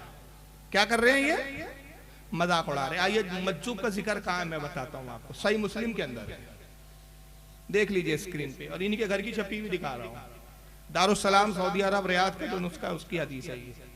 किताबुल बर्रे वस्सिलाती वल अदब, ये बाप का नाम है, इमाम मुस्लिम ने जो रखा, और इसके अंदर जो बाब लाया, ये किताब का नाम है, बाप का नाम है फज़्ल ज़ुफ़ाई वल खामिलीन। अब इसके अंदर देखिए वो हदीस क्या ला रहे हैं, हदीस का नंबर है 6577। अन अबी हुरैरा रज़ियल्लाहु अन्हु, अबू हुरैरा से रिवायत है, अन्ना रसूलुल्लाह सल्लल्लाहु अलैहि वसल्लम काला रुब्बा अशसा मदफुइन बिल अब्वाब। अबू हुरैरा रज़ियल्लाहु ताला अन्हु कहते हैं कि अल्लाह के रसूल सल्लल्लाहु अलैहि वसल्लम ने इरशाद फरमाया, कितने ही ऐसे लोग हैं कि जिनका हाल पुरागंदा, पुरागंदा यानी मैले कुचले, लिबास मैले, दाढ़ियां बड़ी हुई है, मुझे ये पुरागंदा लफ्ज में सारी चीजें आ गई, जिनके बाल बिखरे हुए, और मदफूइन बिल अब्वाब, जिनको दीवाना समझ के लोग दरवाजों से धुतकार देते हैं, जिनको लोग दीवाना समझते हैं, दरवाजों पे खड़े रहना जिनका गवारा नहीं करते, ये मजदूब है कि देखने में गंदे संदे दरवाजों से धुतकारे जा रहे हैं, मगर उनका मकाम के आगे आका कहते लौ अक़सम अलल्लाहि लअबर्रा, मकाम वो है कि अल्लाह पर भरोसा करके कसम खा ले, अल्लाह उनकी कसम को पूरा फरमा देता। अब अगर कसम खा के मुर्दे को ठोकर मारे, कुम बिइज़्निल्लाह, मुर्दा जिंदा हो जाए। बीमार आए कहे हुजूर बीमार हूं, शिफा अता कर दीजिए, अल्लाह की कसम कहा कर कह दे जा तुझे शिफा दी गई, अल्लाह कसम को पूरा फरमा। यह है मुस्लिम की हदीस। इन बेचारों को सही मुस्लिम पढ़ने की तौफीक नहीं, हालांकि यह हदीस तिरमिजी में भी है, किताबुल मनाकिब में आई है हदीस नंबर 3854। इमाम बज़्ज़ार ने भी लिखा है इसको, इमाम तहावी ने भी इसको शरह मुश्किल आसार में लाया है, हकीम तिरमिजी ने नवाज़िर उसूल में लाया है, इमाम इब्न हिब्बान ने इसको अपने सही में लिखा है, इमाम तबरानी ने मौजमुल औसत में लिखा है, मुतअद्दिद हवाले इसके, मगर नाम अहले हदीस। मैं आसिफ भाई से माजरत के साथ एक जुमला कहूंगा क्योंकि हजरत का मिजाज मुझे मालूम है। एक जलसे में हम थे, मैंने वहाँ काफी बहुत शिद्दत से रद्द किया, तो जलसे के बाद मुझसे कह रहे थे फारूक भाई आज थोड़ा अंदाज अलग था, और आप यार थोड़े पढ़े लिखे हो, मैं LLB भी किया हूँ, लायर भी हूँ, दुनियावी तालीम भी है, दीनी तालीम भी है, तो यार आज अंदाज कुछ और था। तो इसलिए मैं ये जो जुमला भी कहने जा रहा हूँ तो माजरत के साथ कि कोई फाहिशा औरत, अब पता नहीं ये बंगाल वाले समझ रहे नहीं कि जुमला, कोई फाहिशा औरत अपना नाम तकद्दुस बानो रख दे, बस अच्छी, इससे अच्छे अदब में नहीं बोल सकता। कोई फाहिशा औरत अपना नाम तकद्दुस बानो रख ले तो नाम रखने से वो फाहिशा तकद्दुस बानो नहीं होती। तो चंद जाहिल जिनकी हदीसों पे नजर नहीं अपना नाम अहले हदीस रख ले तो अहले हदीस नहीं बन जाते। अहले हदीस बनने के लिए हदीस का जानकार बनना पड़ता है। इन बेचारों को हदीस नहीं मिली। और आइए मजसूब का जरा मकाम भी देखें। ये तो दुनिया की हालात थी कि दरवाजे से धुतकारे गए, बाल बिखरे हुए थे, लोग दीवाना दीवाना पागल मजनून समझ रहे थे। मगर आइए जरा उनका एक मकाम क्या है। सुनान इब्न माजा, ये भी इन्हीं बेचारों के आके छपी हुई है। मुझे लगता पैसे कमाने के लिए छापते बेचारे, ये पढ़ते नहीं है। सुनान इब्न माजा किताब ज़ुहद और हदीस नंबर 4115, बाब मन ला युबाहु लहू। तर्जमा होता जिनकी लोग परवाह नहीं करते, जिनकी परवाह ना की जाए। हदीस नंबर 4115, अन मुआज़ इब्न जबल क़ाला क़ाला रसूलुल्लाह सल्लल्लाहु अलैहि वसल्लम अला उख़बिरुका अन मुलुकिल जन्नह। मुआज़ इब्न जबल कहते हैं कि रसूलुल्लाह साहबा के दरमियान बैठे और साहबा से फरमाया, आका ने, ऐ मेरे साहबा की जमात, क्या मैं तुम्हें जन्नत के बादशाहों की खबर ना दूं? जन्नत में बादशाहत किनकी चल रही है? कौन जन्नत में बादशाह होंगे? किनकी मानी जाएंगी? किनका हुक्म चलेगा? अला उख़बिरुका अन मुलुकिल जन्नह, क्या मैं तुम्हें जन्नत के बादशाहों की खबर ना दूं? कुल तो बला। साहबा ने अर्ज़ किया, अल्लाह के नबी जरूर जरूर जन्नत के बादशाहों के बारे में बताया। काला रजुलुन ज़ईफ़ुन, कहा जन्नत के बादशाह वो होंगे कि दुनिया में तुम देखोगे तो ज़ईफ़, कमजोर, मुस्तज़अफ़ुन, नातवा, नातवा हड्डियां दिख रही है, जिस्म का पेट धसा हुआ, ज़ुतिमरैन, लिबास फटे पुराने बोसीदा, लिबास पुराने बोसीदा, ला युबाहु लहू, जिनकी लोग परवाह नहीं करते, लोग दीवाना पागल मजनून समझते हैं। लो अक़समा अलल्लाहि लाबर्रा, मगर मकाम वही है कि अल्लाह पर एतमाद करके कसम खा ले, अल्लाह उनकी कसम को पूरा फरमाए। ये हदीस का शायद ये जुमले पे आपने तवज्जो नहीं दी, जन्नत के बादशाह। इस हदीस को समझाने के लिए बस एक छोटा सा वाकया बताऊंगा। बगदाद का माहौल है, हारून रशीद खलीफा वक्त है, बेगम जुबैदा के साथ सैर के लिए निकलते हैं। वक्त का एक दीवाना मजजूब रेत के टीले पर बैठा हुआ है, रेत की झोपड़ियां बना रहा है। दुनिया बहलुल दाना कहती है, नाम बहलुल दाना, हरकतें नादानों की तरह। ला युबाहु लहू, लोग परवाह नहीं करते, शहर से बाहर है। पूरी हदीस का जोग्राफिया उसी में आ गया। ज़ईफ़ुन, कमजोर भी नजर आते हैं, मुस्तज़अफ़ुन, नातवा है, ज़ुतिमरैन, लिबास फटे पुराने बोसीदा, लोग परवाह नहीं करते। बगदाद से बाहर रेत के टीलों पे बैठे हैं और वो रेत के तूदों को जमा करके झोपड़ियां बनाते हैं, छोटे छोटे झोपड़ियां बना के रखे। जुबैदा ने देखा बग्गी में सैर कर रहे हैं, हारून रशीद से कहती है कि बग्गी रुकवा दीजिए। बग्गी रुकी गई, जुबैदा उतरती है। उस वक्त की टनटनाटन सुननी थी जुबैदा। आने के बाद बुजुर्ग के करीब आई, सलाम किया, अस्सलाम वालेकुम। वो हजरत बुजुर्ग जो थे बहलुल दाना, अपने काम में मसरूफ है, बगैर सर उठाए जवाब दिया, वालेकुम अस्सलाम। मलिका कहती है, हुजूर आप क्या कर रहे हैं? फरमाते हैं कि देख नहीं रही है, जन्नत के महल ताबीर कर रहा हूं। तो जुबैदा खुश अकीदा थी, आज का वहां भी होता, कहते देखो पागल है ये, मट्टी के तूदे बना रहा है जमीन पर और जन्नत के महल बता रहा है इसको। लेकिन वो खुश अकीदा सुननी थी। कह लगी, हुजूर जन्नत का महल मुझे भी अता कर दीजिए। कहा जुबैदा फ्री में नहीं देंगे, अगर जन्नत का महल चाहिए तो खरीदना पड़ेगा। कहा हुजूर कीमत देने के लिए तैयार हूं, बताएं क्या कीमत है? फरमाया 1 दिरहम, चांदी का 1 सिक्का। जुबैदा ने 1 रुपए का निकाला सिक्का, हजरत बहलुल दाना की हथेली पे रख दिया। बहलुल दाना ने सिक्का लिया और वो जो झोपड़ी एक बनाई हुई थी उसको आगे कैसा खसका के इसको तोड़ दिया और कहा, जा ऐ जुबैदा ये महल जन्नत का तेरा हुआ। बात खत्म हो गई, महल पर लौट आए। हारून रशीद जुबैदा से कहते हैं कि मलिका, एक फकीर को, एक दीवाने को 1 रुपया देके ज़ाय कर दिया, किसी गरीब मिस्किन को देती कुछ काम आ जाता। वो रुपये की कदर क्या जाने, कुछ देर हथेली पे उछालेगा, खेलेगा, फेंक देंगे। जुबैदा कहती है, अमीरुल मोमिनीन जाने दीजिए, हमारे पास तो अल्लाह ने इतनी दौलत दी है, 1 रुपये की क्या वैल्यू है। बात खत्म हो गई। रात का वक्त आता है, हारून रशीद अपने ख्वाबगाह में अपने नींद के कमरे में सो रहे हैं। रात में ख्वाब देखते हैं कि जन्नत का एक माहौल है और ये जन्नत की सैर करते करते आगे बढ़े, एक महल के करीब पहुंचे। महल के सदर दरवाजे पे लिखा था कसरे जुबैदा, जुबैदा का महल। साथ में कोई 2 सिपाही खड़े हुए पहरा दे रहे, गोया फरिश्ते हैं, वो पहरेदार है। हारून रशीद करीब पहुंचे और कहा कि भाई ये क्या हमारी बेगम जुबैदा जो हमारी दुनिया में बेगम थी उसी का महल है? कहा हाँ, आपने सही पहचाना बादशाह वक्त, ये आप ही की बेगम जुबैदा का महल है। कहा भाई हमें इजाजत दीजिए, हम अंदर जाएं, अपनी बेगम से मिले। कहा नहीं, वो सब रिश्ते नाते दुनिया में थे, यहाँ ये मालिक इस्माइल की जुबैदा, जब तक हम मलका से इजाजत ना ले ले आप महल में दाखिल नहीं हो सकते, ठहरे हम इजाजत लेकर आते। खलीफा ने कहा ठीक है वो बात का मामला इजाजत, मगर ये तो बताओ किस अमल की बुनियाद पर मेरी बेगम को ये महल दिया गया, कौन सा अमल अल्लाह की बारगाह में कबूल हुआ?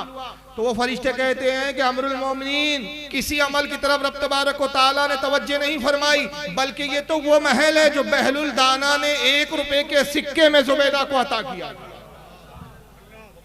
हारून रशीद की नींद को लिए हड़बड़ा गए, रोने लगे, कहा कि हम तो एक दीवाना समझ रहे थे, पागल समझ रहे थे, मगर ये तो फरदाना निकला, अल्लाह का वली निकला। जुबैदा को बेदार किया, कहा जुबैदा तुम कामयाब निकली, हम नाकाम हुए। कहा क्या हुआ अमरुल मोमिन? सारी दास्तान सुनाई। कहा चलो अभी उस फकीर को तलाश करें। अब फकीर को तलाश करने निकले, मगर हजरत बहलुल दाना का पता नहीं है। वजह यह है कि दीवानों की कोई एक जगह एक मंजिल नहीं होती, बल्कि मैं इस वक्त पे ऐसे मौके पे एक जुमला कहता हूँ कि दीवाने वो होते हैं खुदा की याद के, ये दीवाने ये मजजूबीन वो होते हैं ये जहाँ बैठते हैं वहाँ आबादियाँ बसा देते हैं, और जहाँ से ये नाराज होकर उड़ जाते हैं वहाँ से आबादियाँ वीरान हो जाया करती है। तो ये आबादी के मोहताज नहीं होती, आबादी इनकी मोहताज होती है। अब बहरहाल उनको तलाश कर रहे हैं, एक दिन पूरा गुजर गया, बहलुल दाना का पता नहीं चला। दूसरा दिन तलाश किया, दोपहर के वक्त बहलुल दाना एक टीले पे नजर आ गया, वही मिट्टी के तूदे हैं, वही मिट्टी का टीला है, बहलुल दाना वही भी इस तरह झोपड़ियां बना रहे। बादशाह ने देखा, खुश हो गए, बग्घी से उतरे, सलाम किया। हजरत ने फिर उसी तरह जवाब दिया। कहा हुजूर आप क्या कर रहे हैं? कहा देखता नहीं बादशाह, महल बना रहे हैं जन्नत। कहा हुजूर एक महल हमें भी अता कर दीजिए। कहा कीमत देनी होगी। कहा हुजूर कीमत देने के लिए फकीर तैयार है, बताएं क्या कीमत है? कहा बादशाह इस महल की कीमत तेरी पूरी हुकूमत। कहा हुजूर ताज्जुब की बात है, परसों के रोज आपकी कनीज आपकी खादिमा मलका जो है मलका आलिया ने आप ही से महल खरीदा, 1 दिरहम में आपने महल फरोख्त कर दिया, और आज 1.5 दिन में इतनी कीमत बढ़ गई। जी क्या आज हालत ये है कि आप जो है पूरी हुकूमत मांग रहे? बहलुल दाना जवाब देते हैं कि बादशाह सुनो, तेरी बीवी को 1 दिरहम में जो महल दिया गया था और तुझे से हुकूमत का मुतालबा, फर्क ये है कि वो बगैर देखे उसने सौदा किया था, तू तो महल देखकर आ रहा है। तो इस वाक़े से 2 बातें पता चली कि अल्लाह के ये मज़्ज़ूबीन औलिया वो होते हैं जो चलते जमीन पर है लेकिन सौदे जन्नत के किया करते हैं, जन्नत के सौदे लोगों को करवाया करते हैं। और दूसरी बात ये पता चली कि औलिया अल्लाह की जमात वो होती है कि जो बगैर आजमाए हुए इनके हाथों पर अकीदत के सौदे कर लिया करते हैं, वो कामयाब होते हैं। और जो आजमाइशों में पढ़ते हैं, यहाँ भी आजमाइश में पढ़ते हैं और वहाँ भी आजमाइशों में पड़ जाए। औलिया की मोहब्बत यह है कि जिसको दलील नहीं, मोहब्बत के लिए दलील की जरूरत नहीं होती, इश्क के लिए दलील की जरूरत नहीं होती, मोहब्बत का होना शर्त होता है। तो बहरहाल यहाँ मज़्ज़ूबीन पर भी इनका एक एतराज था, बल्कि यहाँ तक एतराज है, आपको हैरानी होगी कि सरकार गरीब नवाज हिंदुस्तान तशरीफ लाए। चलिए ये तो आम वलियों की बात हो रही थी, इनको सुल्तानुल हिंद पर भी एतराज है, और शायद इसलिए इनको सुल्तानुल हिंद पर एतराज है कि ये यहूदों की नस्लों के हैं, यहूदियों का मिशन बढ़ाना चाहते हैं। तो इनको प्रॉब्लम ये हो जाती है कि यार गरीब नवाज ने इतना इस्लाम फैला दिया और आज उनके करोड़ों अरबों अकीदतमंद है, तो हमारा फिर वो कुफ्र का मजहब कैसे चलेगा? तो जिसने इस्लाम लाया उसके खिलाफ बोलो, उससे दुश्मनी करो ताकि उसकी अकीदत दूर हो जाए दिलों से। तो नतीजा ये हुआ कि हम अपनी तरफ जज्ब कर सके। तो अब ऐसी ऐसी बातें की गई, जरा सुनिए आप।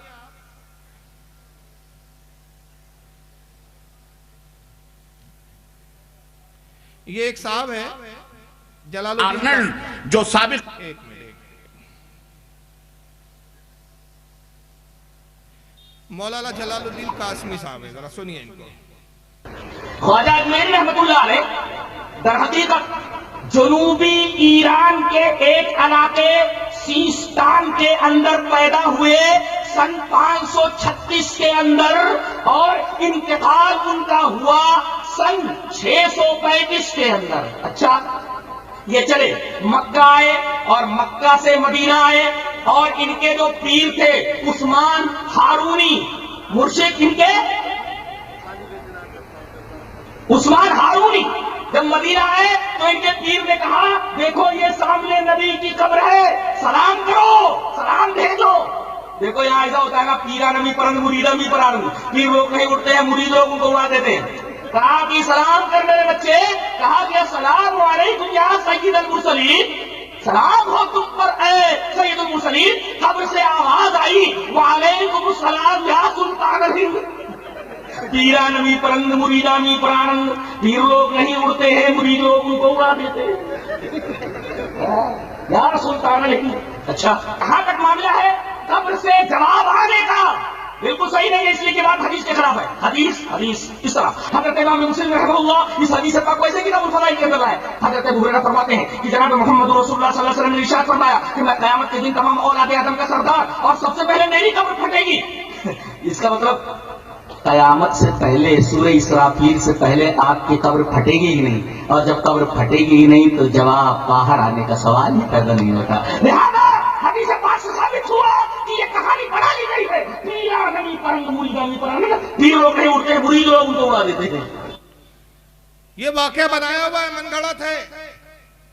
आप अपने नस्ल दर नस्ल अपने बाप दादाओं से यही सुनते आ रहे कि सरकार गरीब नवाज रोज़े रसूल पर हाजिर हुए, सलाम किया, रसूलुल्लाह का जवाब आया, हुजूर ने गरीब नवाज को हुक्म दिया कि जाओ हिंदुस्तान तबलीग करो। मैंने भी अभी यही बयान किया।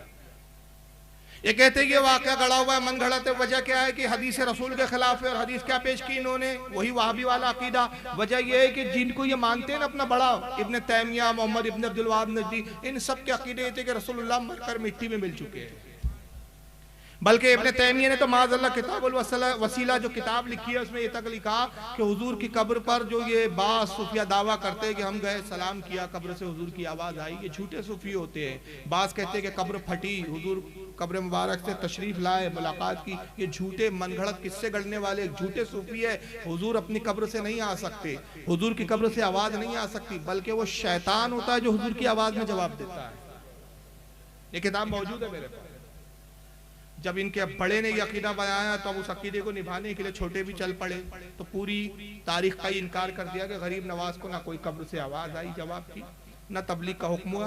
कहानी बनाई भी, बल्कि मामला क्या है, फारसी का एक मकोला और एक उन्होंने जुमला पढ़ लिया कि पीर लोग नहीं उड़ते, मुरीद लोग उनको उड़ा देते। और फिर दलील क्या दी कि हदीस पाक में हुजूर फरमाते कयामत से पहले सबसे पहले मेरी कब्र फटेगी, मैं कब्र से बाहर आऊंगा, सबसे पहले मैं हश्र के मैदान में हाजिर होऊंगा। तो जब कब्र फटेंगी आखिरत के वक्त, कयामत के दिन, उससे पहले कब्र फटेंगे नहीं, तो उससे पहले जब कब्र नहीं फट सकती तो आवाज भी नहीं आ सकती। यानी मारे ईंट कहीं की ईंट कहीं का रोड़ा, भानुमती ने कुंभा जोड़ा वाली बात है।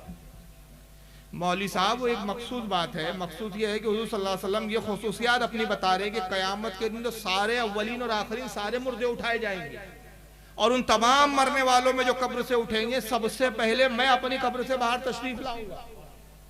उससे ये कहीं उस हदीस से ये साबित ही नहीं होता है कि उससे पहले हुजूर कब्र से नहीं आ सकते या हुजूर की आवाज कब्र से बाहर नहीं आ सकती, ये नहीं साबित होता। बस एक रिवायत पे सुनाऊंगा, रिवायत बहुत सारी है लेकिन वक्त नहीं है।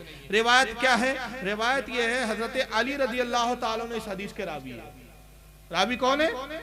मौला कायनात। और हजरत अली कहते कि जब हजरत अबू बकर सिद्दीक के विसाल का वक्त आया तो अबू बकर सिद्दीक ने मुझे बुलाया और कहा कि अली मेरी वसीयत यह है कि जब मेरा इंतकाल हो जाए तो गुस्ल दिया जाए, कफन पहनाया जाए, और मेरी ख्वाहिश है कि रसूलुल्लाह के रोज़े में मुझे दफन किया जाए, मगर हुजूर सल्लल्लाहु अलैहि वसल्लम से इसके लिए इजाजत तलब कर लेना। अगर इजाजत मिले तो दफन करना, इजाजत ना मिले तो दफन मत करना। हजरत अली फरमाते हमने वसीयत के मुताबिक वैसा ही अमल किया, गुस्ल दिया, नमाज जनाजा पढ़ाई गई और उसके बाद हम जनाजा लाए। हजरत अली कहते मैं वो पहला फर्द था जो सबसे आगे आया, हुजूर का रोज़ा रसूल का दरवाजा बंद था और आने के बाद मैंने रसूलुल्लाह की बारगाह में अर्ज किया, कुल तो या रसूलुल्लाह सल्लल्लाहु अलैहि वसल्लम हाजा अबू बकरिन मुस्ताजिन, कहा कि या रसूलुल्लाह ये अबू बकर सिद्दीक है, आपके रफीक गार है और आपकी कब्र पाक के पहलू में, आपके पहलू में दफन होने की इजाजत चाहते। मौला कायनात फरमाते फराअयतुल बाबा कद तफ्तहा, खुदा की कसम मैंने अपनी आंखों से देखा कि रोज़े रसूल का दरवाजा खुद ब खुद खुल गया। और अभी सिर्फ दरवाजा नहीं खुला, वह समीतो यकूल, और मैंने ये सुना कि आका की आवाज आई। आका इरशाद फरमा रहे थे अदखिलुल हबीबा इला हबीबिही, हबीब को हबीब से मिला दो।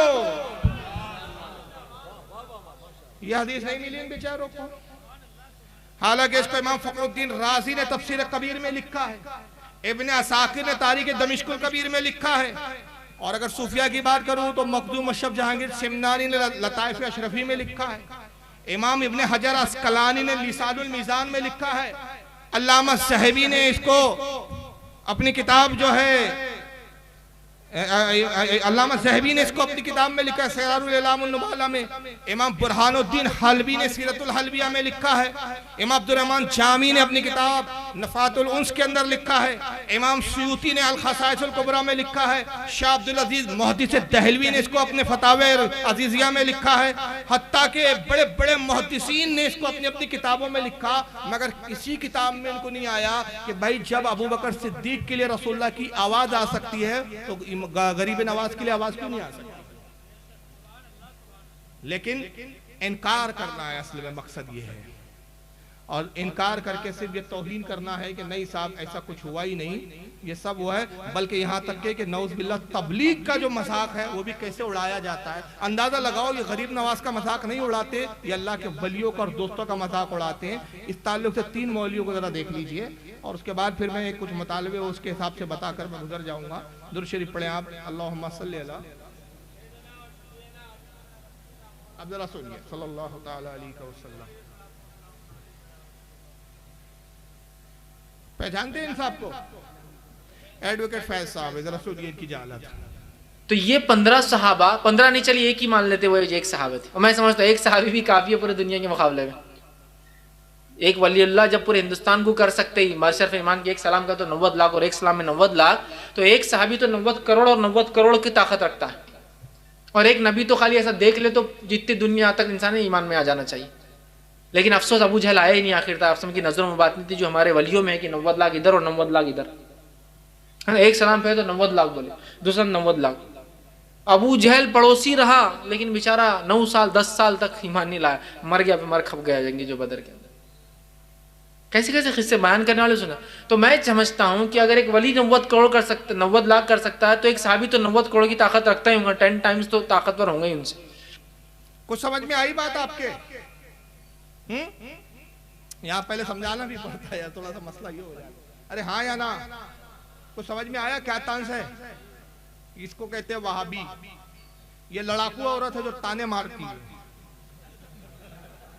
जो रहती है ना मोहल्ले बस्ती की तानाबाज औरत, और उसको जब कहो कि आओ पंचायत में बैठ तो पंचायत में कभी नहीं बैठती वो। ये वही है, आओ मुनाजरे में, नहीं नहीं नहीं, वो तो आगे से गीली है पीछे से पीली हो जाएगी हमारी, मुनाजरा नहीं करेंगे हम अपने 10 बाय 10 के दड़बे में ताने मारेंगे। कहते हैं कि भाई हुजूर सल्लल्लाहु अलैहि वसल्लम के पड़ोस में अबू जहल था, ईमान नहीं लाया, और तुमने कैसे कैसे किस्से कर लिए कि गरीब नवाज ने इधर सलाम फेरा तो 90 लाख लोग ईमान लिया, इधर सलाम फेरा तो 90 लाख। मैंने कहा ना कि वहां भी पहले गढ़ता और फिर दिफा करता है, जवाब देता है। तो लोगों को लगता है यार भाव यार वाकई सुन्नियों ने इस तरह किताबें में लिखा होगा, बेचारे कोट टाई पैंट में बोल रहे, गलत थोड़ी बोल रहे है ना। लेकिन हमारे बेचारे भोले भाले सुन्नी को तौफीक ही नहीं होती कि पहले खुद अपने उलमा से पूछे कि क्या हमारा इस तरह का अकीदा है। अब इसको रखिए, यही बात एक दूसरे साहब ने जरा दूसरे अंदाज में कही है, जरा सुनिए। महराज रब्बानी साहब, जर्जी साहब, सुनिए। यह है बलात्कारी बाबू, और खवातीन देख रहे हो तो शायरा पहचान लो, इससे बच के रहना, बहुत बड़ा कमीना है ये। सीरत ख्वाजा पढ़ो ये अजमेरी, ये हाजी अली की दरगाह पे मिल जाएगी किताब। सीरत ख्वाजा पढ़ो ये अजमेरी, ये हाजी अली की दरगाह पे मिल जाएगी किताब। सीरत ख्वाजा पढ़ो, लिखा है कि ख्वाजा साहब जब हिंदुस्तान में आए तो एकदम इस्लाम की फैल गया, और इस्लाम ऐसा फैला कि जब वो नमाज पढ़ते थे तो दाएं तरफ सलाम फेरते थे तो 90,000 आदमी मुसलमान हो जाते थे, और बाएं तरफ सलाम फेरते थे तो 90,000 आदमी मुसलमान हो जाते थे। मैंने बहुत गौर किया कि 90,000 दाएं 90,000 बाएं, कितने हो गए? 1,80,000। सुन्नतें छोड़ दो, नफिल छोड़ दो, सिर्फ फर्जी फर्ज ले लो, ज़ुहर असर मगरिब इशा तहज्जुद भी छोड़ दो, चलो 5 वक्त की नमाज में कितने हो गए भाई? 1,00,000 आप जो 1,80,000 एक टाइम में हो रहे हैं, 90,000 1,80,000, तो 1 पंचे 5 और 8 पंचे 40, 4 लाख, 5 और 4 कितने हो गए? 9 लाख। एक दिन में 9 लाख आदमी। ख्वाजा साहब की करामत देखो, एक दिन में कितने हो गए? 9 लाख। और मोहम्मद रसूलुल्लाह 13 साल पत्थर खाए, मक्के में पिटे, मार खाए, लोग मजबूर कर दे, गए और निकले और हिजरत करके मदीना जाएं, तो इस 13 साल की कड़ी मेहनत में कितने लोग इस्लाम लाए। जब जंगे बद्र हुई तो सब जोड़े गए, बच्चे भी, बूढ़े भी, जवान भी, जब सब जोड़े गए तो लड़ने वालों की तादाद थी 313। मेरे भाइयों, ये 13 साल की मेहनत तो 313, या एक दिन में 9 लाख। ये पूरा कैलकुलेशन मीर मुंशी जी बैठ गए लेकर कि एक सलाम फेरा तो 90,000 इधर, दूसरा सलाम फेरा तो 90,000 इधर, 5 वक्त की नमाजें, इतने सलाम, उतनी लाख, एक दिन में 9 लाख, तो एक महीने में ये वगैरह वगैरह वगैरह। और फिर उसका तकाबुल सीधा कहाँ कर दिया कि रसूलुल्लाह सल्लल्लाहु अलैहि वसल्लम ने इतने पत्थर खाए, इतने जुल्म सितम बर्दाश्त किए, हुजूर की तबलीग पर इतने लोग ईमान नहीं लाए, मगर गरीब नवाज सलाम फेर रहे तो लाए। और किताब का नाम क्या है? अरे यार हवाला दिया ना बेचारे ने, हाँ, सीरत ख्वाजा पढ़िए, मिलती कहाँ है? हाजी अली पर। इस बेगैरत बेशर्म हिजड़े को, अब इससे अच्छे अल्फाज नहीं है मेरे पास ऐसों के लिए। आज 10 साल से बोल रहा हूं कि कौन सी किताब है, हमें तो दिखा कहां लिखा है। वो एडवोकेट फैज को बोल रहे किताब तो दिखा, कहां लिखा है। पहले तुम मक्कारों मिंबर पर बैठ के, अव्वल तो तुम्हारा मिंबर भी नहीं है, मिंबर इबलीस पर बैठकर तुम अपने बाप की सुन्नत ऐसी अदा कर रहे हो कि तुम्हारा बाप इबलीस हैरान है कि इतना झूठ तो मैंने भी नहीं बोला था जितने मेरे बच्चे बोलते हैं। तुम वहां पर मसनद पर, अपने इबलीसी मसनद पर बैठकर तुम पहले किस्से गढ़ते हो, फिर सुन्नियों पे फिट करते हो, फिर उसके जवाब देते हो। मैं चैलेंज करता हूं, किस माई के लाल ने दूध पिया? कोई वहाबी पहले ये बताए हमारे कौन से मोतमद, मुस्तनद, मोतबर, किस आलिम ने गरीब नवाज की जो सवाने लिखी उसमें कहां लिखा कि इधर सलाम फेरा तो 90,000 और इधर सलाम फेरा तो 90,000? किस किताब में? पहले हवाला तो दो, किताब तो दिखाओ। लेकिन मक्कारी क्या है? वहाबियत ऐसे पनप रही है, ये ऐसे मक्कारियों से वहाबियत, सुन्नी भोले सुन्नी के पास जाते हैं, ये मौलवी की तकरीर सुनाएगा भाबड़ा, देखो हमारे मौलाना ने तुम्हारे बारे में बोला है सुन्नियों के, देखो मोबाइल खोल के नेट पे चालू करके। अब बेचारा सुन रहा, वो तो समझ रहा है भाई मिंबर पे बैठा है, टोपी लगी है, मौलाना है, इधर भी हजरत लगा है, उधर भी हफजुल्लाह लगा है, दो दो तुक्कों के बीच तो नाम लिखा हुआ है, टोपी है, अल्लामा है, मौलाना है, और चतुर्वेदी, और खुद ही बोलता है कि मुझे आजकल लोग चतुर्वेदी भी बोल रहे हैं, तो हरकतें ऐसी करेंगे तो चतुर्वेदी भी बोलेंगे। तो अब ये नाम अलकाबात, भाई मौलाना झूठ नहीं बोल सकता। उस बेचारे बोले सुन्नी को क्या मालूम कि जो वीडियो ये वहाबी मुझे गुमराह करने के लिए दिखा रहा है, ये इबलीस के मेंबर पे बैठ के झूठ गढ़ रहा है, हमारे किसी आलिम ने ऐसा लिखा ही नहीं। वो बेचारा कंफ्यूज हो जाता है, बोलता हो यार मौलाना बोल रहे सच है, कैसा कैसा लिख दिया यार बरेली के उलमाओं ने कि भाई इधर सलाम फेरा तो 90,000, इधर सलाम फेरा तो 90,000, एक नमाज में इतना, तो दो नमाज में इतना, 3 नमाज में इतना, रसूलुल्लाह की तबलीग पर तो इतने इस्लाम ही नहीं लाए। यार ये सब किससे है यार, गढ़ दिए। वो चला हो गया सुन्नियत से बदजन होकर वाबियत की तरफ। लेकिन सवाल यह है कि हमारे किसी आलिम ने ये बात, हमारे उलमा ने क्या लिखी कि गरीब नवाज ने जो कुल तबलीग का मिशन चलाया, कुल जो तबलीग की अपनी पूरी जिंदगी में एक तखमीना है, एक अंदाजा है कि 90 लाख लोग आपके हाथ पर इस्लाम कबूल करे। और वो 90 लाख लोग जो इस्लाम लाए वो सिर्फ हिंदुस्तान नहीं है। आप जब संजर से निकले तो बगदाद गए, वहां भी आपने दीन फैलाया। बगदाद से आप समरकंद आए, बुखारा आए, आप वहां से होते हुए लाहौर होते हुए हिंदुस्तान आए, तो कई इलाकों में आपने सैरो सियाहत की और तबलीग करते रहे। तो ये कुल तबलीग पर जो आपके इस्लाम लाने वालों की तादाद है वो कुल है 90 लाख। सलाम फेरने पर नहीं है सिर्फ, समझ रहे हैं आप, ये बात को याद रखिए। और इस पर भी फिर एक एतराज किया जाता है, महराज रब्बानी ने एतराज किया, कहा कि हिंदुस्तान की आबादी उस वक्त क्या 90 लाख थी कि जो इस्लाम 90 लाख लोग ले आए। और अगर 90 लाख लोग ले आए तो फिर आज तो एक भी हिंदू नहीं होना चाहिए, एक भी गैर मुस्लिम नहीं होना चाहिए। बात देखिए समझ में आती है। हाँ यार, गरीब नवाज के विशाल को आज 900 साल हो रहे हैं, और फिर तबलीग का पहले का कुछ और अरसा पकड़ लो, यानी 950 साल एक मोटा मोटा पकड़ ले आप। 950 साल पहले हिंदुस्तान की आबादी तो 90 लाख भी नहीं रही होंगी यार, तो 90 लाख लोग कैसे इस्लाम ले आए? ये महराज रब्बानी का इतराज है, वीडियो है इसका, और उसका जवाब मैंने दिया है। तकरीर मेरी ख्वाजा के गुस्ताख, उसका नाम है, नेट पे सुन लीजिएगा। जवाब यह है कि मैंने कहा इनकी जहालत यह है कि बेचारे ये आज का हिंदुस्तान का नक्शा देख के अंदाजा लगा रहे हैं। ये कौन सा हिंदुस्तान देख रहा है? वो आज का हिंदुस्तान जो 15 अगस्त के दिन लगा के सारे जहां से अच्छा हिंदुस्तान पढ़ा जा रहा है। ये गरीब नवाज के दौर का ये हिंदुस्तान नहीं है।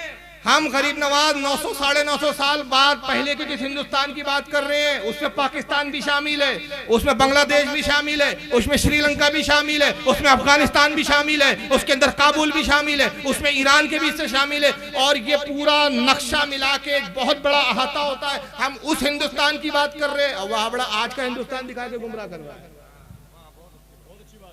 ये देखिए, अब तीसरे देखो झूठों का जो होता है ना, फिरका चूंकि झूठा है, दो मौलवी कह रहे थे इधर सलाम फेरा तो 90,000 और इधर सलाम फेरा तो 90,000। अब तीसरे झूठे मौलवी को सुन लीजिए आप, एक ही जमात के सभी कि हमारे यहाँ जो मुल्कों में ये कहते हैं कि जी ख्वाजा अजमेरी ने पता नहीं इधर सलाम फेरा तो 90,000 मुसलमान हो गए, कि जी ख्वाजा अजमेरी ने पता नहीं इधर सलाम फेरा तो 90,000 मुसलमान हो गए और इधर सलाम फेरा तो 90 करोड़ इधर हजार मुसलमान हो गए। इस तरह सूफियों ने, आपने ध्यान नहीं दिया। देखिए मैं थोड़ा सा रिवर्स करूंगा, बस यही पकड़ना पड़ता है। चोर ऐसे ही पकड़े जाते हैं। पुलिस को चोर पकड़ने के लिए सिर्फ एक सबूत चाहिए, पूरा चोर नहीं चाहिए। एक भी सुराग मिल जाए ना तो पूरा चोर खुद ही पकड़ में आ जाता है, छोटा सा एक सुराग चाहिए। ये चोर ऐसे पकड़े जाते हैं। 90 करोड़ इधर हजार मुसलमान हो गए। इस तरह सूफी 90,000 मुसलमान हो गए, कि जी ख्वाजा अजमेरी ने पता नहीं इधर सलाम फेरा तो 90,000 मुसलमान हो गए और इधर सलाम फेरा तो 90 करोड़ इधर हजार मुसलमान हो गए। 90 इधर सलाम फेरा तो 90,000, इधर फेरा तो 90 करोड़। अब मैं इससे पूछता हूं, हमारी किसी किताब में नहीं, अब तूने कहां पढ़ा वो बता के। वो हिंदुस्तान का कौन सा मैदान था जहां 90 करोड़ 90 लाख लोग एक मैदान में जमा थे और वह गरीब नवाज नमाज पढ़ रहे थे, सब इंतजार में थे, सलाम फेरे के कलमा पढ़े। तू वो हिंदुस्तान बता मैदान में।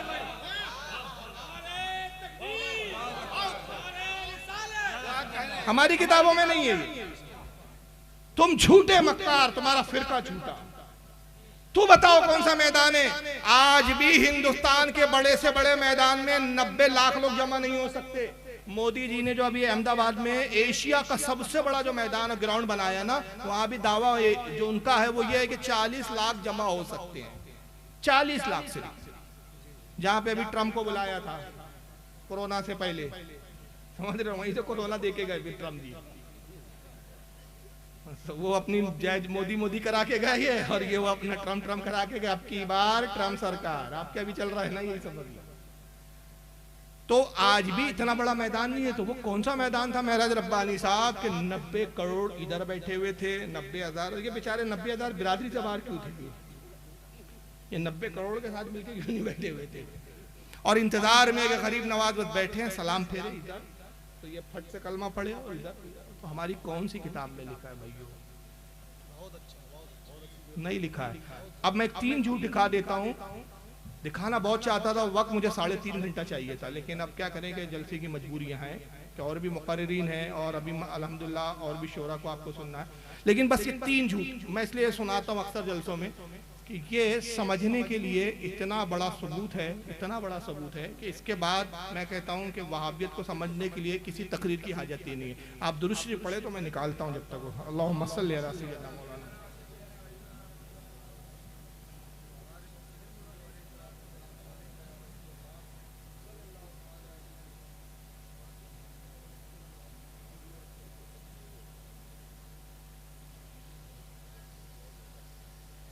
देखिए जरा, बहुत गौर से सुनिएगा।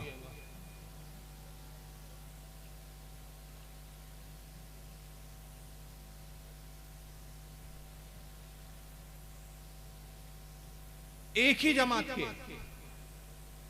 पहला मौलवी और इसी, हाँ सुनिए, ये वीडियो आपने इससे पहले भी कई तकरीरों में सुना होगा, लेकिन अब जो मैं इसके बाद दिखाऊंगा वो है, लेकिन ये ना दिखाऊंगा तो समझ में नहीं आएगा। और इसी के 2 सफा उलटने के बाद, सिर्फ 2 सफा 181 सफे पर देखेंगे लिखा हुआ है गौसे आजम दस्तगीर। अब दस्तगीर का माना देखिए क्या लिखा हुआ है। बड़े पीर साहब ने अल्लाह से कहा कि दिखाओ ये 7 आसमान तूने कैसे बनाए। मैं ये दिखलाना चाहता हूं शिर्क के नुकसानात क्या हैं। जब शिर्क इंसानी जिंदगी में आता है तो ये अल्लाह के मकाम और मर्तबे को किस तरह घटाता है। बड़े पीर साहब अल्लाह से कह रहे हैं, गौसे पाक अब्दुल कादिर जिलानी, कि मुझे दिखलाओ ये सातों आसमान तूने कैसे बनाए हैं। गोया कि ये इंजीनियर थे, सिग्नेचर इनको करना थे। अल्लाह ताला इनको लेके चला, पहला आसमान देखा, कहा बिल्कुल ठीक, दूसरा देखा, कहा मुस्तहसन अच्छा है, तीसरे को भी पास कर दिया। चौथे आसमान पर जब अल्लाह पहुंचा तो उसको भी पास कर दिया कि ये भी ठीक। छठे आसमान पर जब अल्लाह पहुंचा, पांचवा छठे पर, तो वहां से अल्लाह का पैर फिसला। बड़े पीर साहब का पैर नहीं फिसला, मैं बोलने में गलती नहीं कर रहा हूं, अल्लाह का पैर फिसला और छठे आसमान से अल्लाह गिरा और वो गिरकर नीचे चौथे आसमान पर आया। बड़े पीर साहब ने अपना दाहिना हाथ बढ़ाया और अल्लाह को खींच लिया, पकड़ के उनको उठा लिया, गिरने से, जमीन पर आने से उनको रोक लिया, हाथ पकड़ा और उनको खींचा और ऊपर चढ़ा लिया। उस दिन से उनका नाम पड़ गया दस्तगीर, हाथ बढ़ाकर अल्लाह को खींचने वाला। ये बहरहाल ये एक किताब है, जिन्होंने ये झूठ देख रहे हैं ना, कितना झूठ, और उल्टा हमको कह रहे हैं कि हम झूठे किस्से गढ़ रहे हैं, खुद ही झूठी किताबें बयान कर। एक किताब का नाम लिया का सीरत गौसे पाक, एक किताब आती है, और एक इसकी वीडियो मैंने पहले दिखाया सीरत ख्वाजा। इसी तरह की किताबों के फर्जी नाम लेके किस्से सुनाता और लोग इस पे यकीन कर लेते हैं। और इसका मकाम क्या है इन मौलवी साहब का, मैं यहाँ रोक रहा हूँ, थोड़ा सा एक मकाम दिखा देता हूँ हजरत, आपके लिए भी बड़ा ताज्जुब की बात होगी। ऐसा नाज़ी में जलसा तो आपने भी जिंदगी में नहीं देखा होगा। जो इतना बड़ा झूठा है मौलवी जर्जीस, एक झूठी किताब जिसका वजूद नहीं, उस किताब में ऐसा कोई वाकया नहीं, ऐसा किसी सुन्नी आलिम ने लिखा नहीं। सीरत गौस पाक किताब है, कहता है हाजी अली पे मिलती है, थोक के भाव मिलती है, कीमत भी ज्यादा नहीं है, 75 रुपए कीमत है। ये पहले क्लिप गुजर गई, वक्त के लिए मैं शॉर्टकट दिखा रहा हूँ। उस किताब में एक वाकया ये भी लिखा हुआ है, इसके सफा नंबर 183 पर, कि अल्लाह ने, गौस पाक ने अल्लाह से कहा कि तूने आसमान कैसे बनाए मुझे दिखा। गौस पाक को अल्लाह आसमान पे ले गया, पहला दूसरा आसमान दिखाया, छठे आसमान से अल्लाह का पैर फिसल गया। कहां से पैर फिसला अल्लाह का, ये याद रखिएगा बकौल इनके, कहां से फिसला, छठे आसमान पे। आसमान की बात हो रही है, अल्लाह गिरा, गौस पाक ने हाथ बढ़ाकर गौस पाक ने अल्लाह को गिरने से बचा लिया, उस दिन से नाम पड़ गया दस्तगीर। ये झूठे मौलवी का मकाम भी जरा सुन लीजिए, इसके जमात का, ये भी बोलने वाला मौलवी है, ये जो बोल रहा है ये कोई आम आदमी नहीं है। मौलवी जरा तारीफ में देखिए क्या जुमले, किसी नाजी में जलसा ने आज तक किसी मुकर्रिर के बारे में ऐसी तारीफ नहीं की होंगी। और जब हमारे नाजी में जलसा हमारे उलमा की तारीफ करते हैं तो वहां बड़े शोर मचाते हैं कि देखो साहब कितना बड़ा चढ़ा के मुबालगा करते हैं जलसे के अंदर। जरा अपने घर का भी जायजा ले, जरा सुनिए इसी मरदूद झूठे की तारीफ क्या कर रहा है ये मौलवी, सुनिए भी। देखता हूं मौलाना जर्जी साहब के तकरीर के बाद कितने लोग हैं, कितने मोहब्बत रखने वाले हैं कि जाओ मौलाना का आने जाने के खर्च के बराबर पैसा हम दे के जाएंगे। अगर नहीं दे के जाते हैं तो इससे बढ़कर इस्लाम की बेइज्जती और क्या होगी। अगर यहाँ भी रोक रहा हूँ, जाहिल मौलवी है, जर्जिस के साथ पढ़ा हुआ है। तारू बताया जर्जिस हम एक ही मदरसे में पढ़े, मदरसे के लिए चंदा जमा हो रहा है, कहता है कि मौलाना जर्जिस के नाम से चंदा दो, इतना तो दे दो कि उनके आने जाने का खर्चा निकल जाए, और अगर इतना भी चंदा नहीं दिया तो इस्लाम की बेइज्जती हो जाएगी। इस मनुष्य की चंदा ना देने से इस्लाम की कौन सी बेइज्जती हो जाएगी। चलो अभी इस पर मेरा एतराज नहीं है, इसको नजरअंदाज करते, निकल गया भाई, सबकत लिसान है। आगे देखिए इसकी मक्कारी, अगर नहीं दे के जाते हैं तो इससे बढ़कर इस्लाम की बेइज्जती और क्या होगी। अगर नहीं दे के जाते हैं तो इससे बढ़कर इस्लाम की बेइज्जती और क्या होगी। ये मुस्लिम लॉकडाउन के बाद बिहार की धरती में पहला प्रोग्राम, ये जुमला बता रहा है, ये प्रोग्राम अभी लेटेस्ट आया है। हाँ ये बोल के नहीं ये पुराना है, तौबा कर लिया, अभी तक तौबा नहीं हुई है इससे। इतना बड़ा प्रोग्राम पूरे बिहार में 2020 से लेकर 21 का ये पहला है। 2020 में प्रोग्राम नहीं हो सका था। मैं आपसे यही गुजारिश करके जाना चाहता हूँ आपके सामने अब शहनशाही खिताबत हजरत मौलाना मोहम्मद जर्जी साहब चतुर्वेदी इटावा यूपी तशरीफ ला रहे हैं। आप हजरात उनकी तकरीर को बड़ी दिल जमी, हल्ला ना करें, शोरगुल ना करें, बड़ी शांति के साथ उनकी तकरीर को सुने।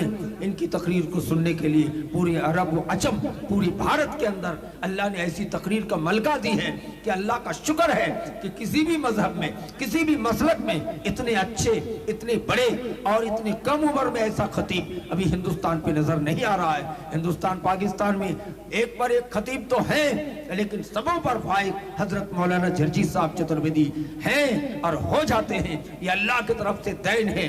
कुदरत ने ऐसी कुव्वत गोयाई और ऐसी जबान पे मिठास और मलका अता की है कि पूरी दुनिया में एक तकरीर का धूम मचाया है। कुछ लोगों ने तो यहाँ तक मुबालगा आराई की है कि हजरत आदम के बाद आज तक की तारीख में मौलाना जर्जी जैसे खतीब ही दिखाई नहीं मिलता है, सबूतों में नहीं मिलता है।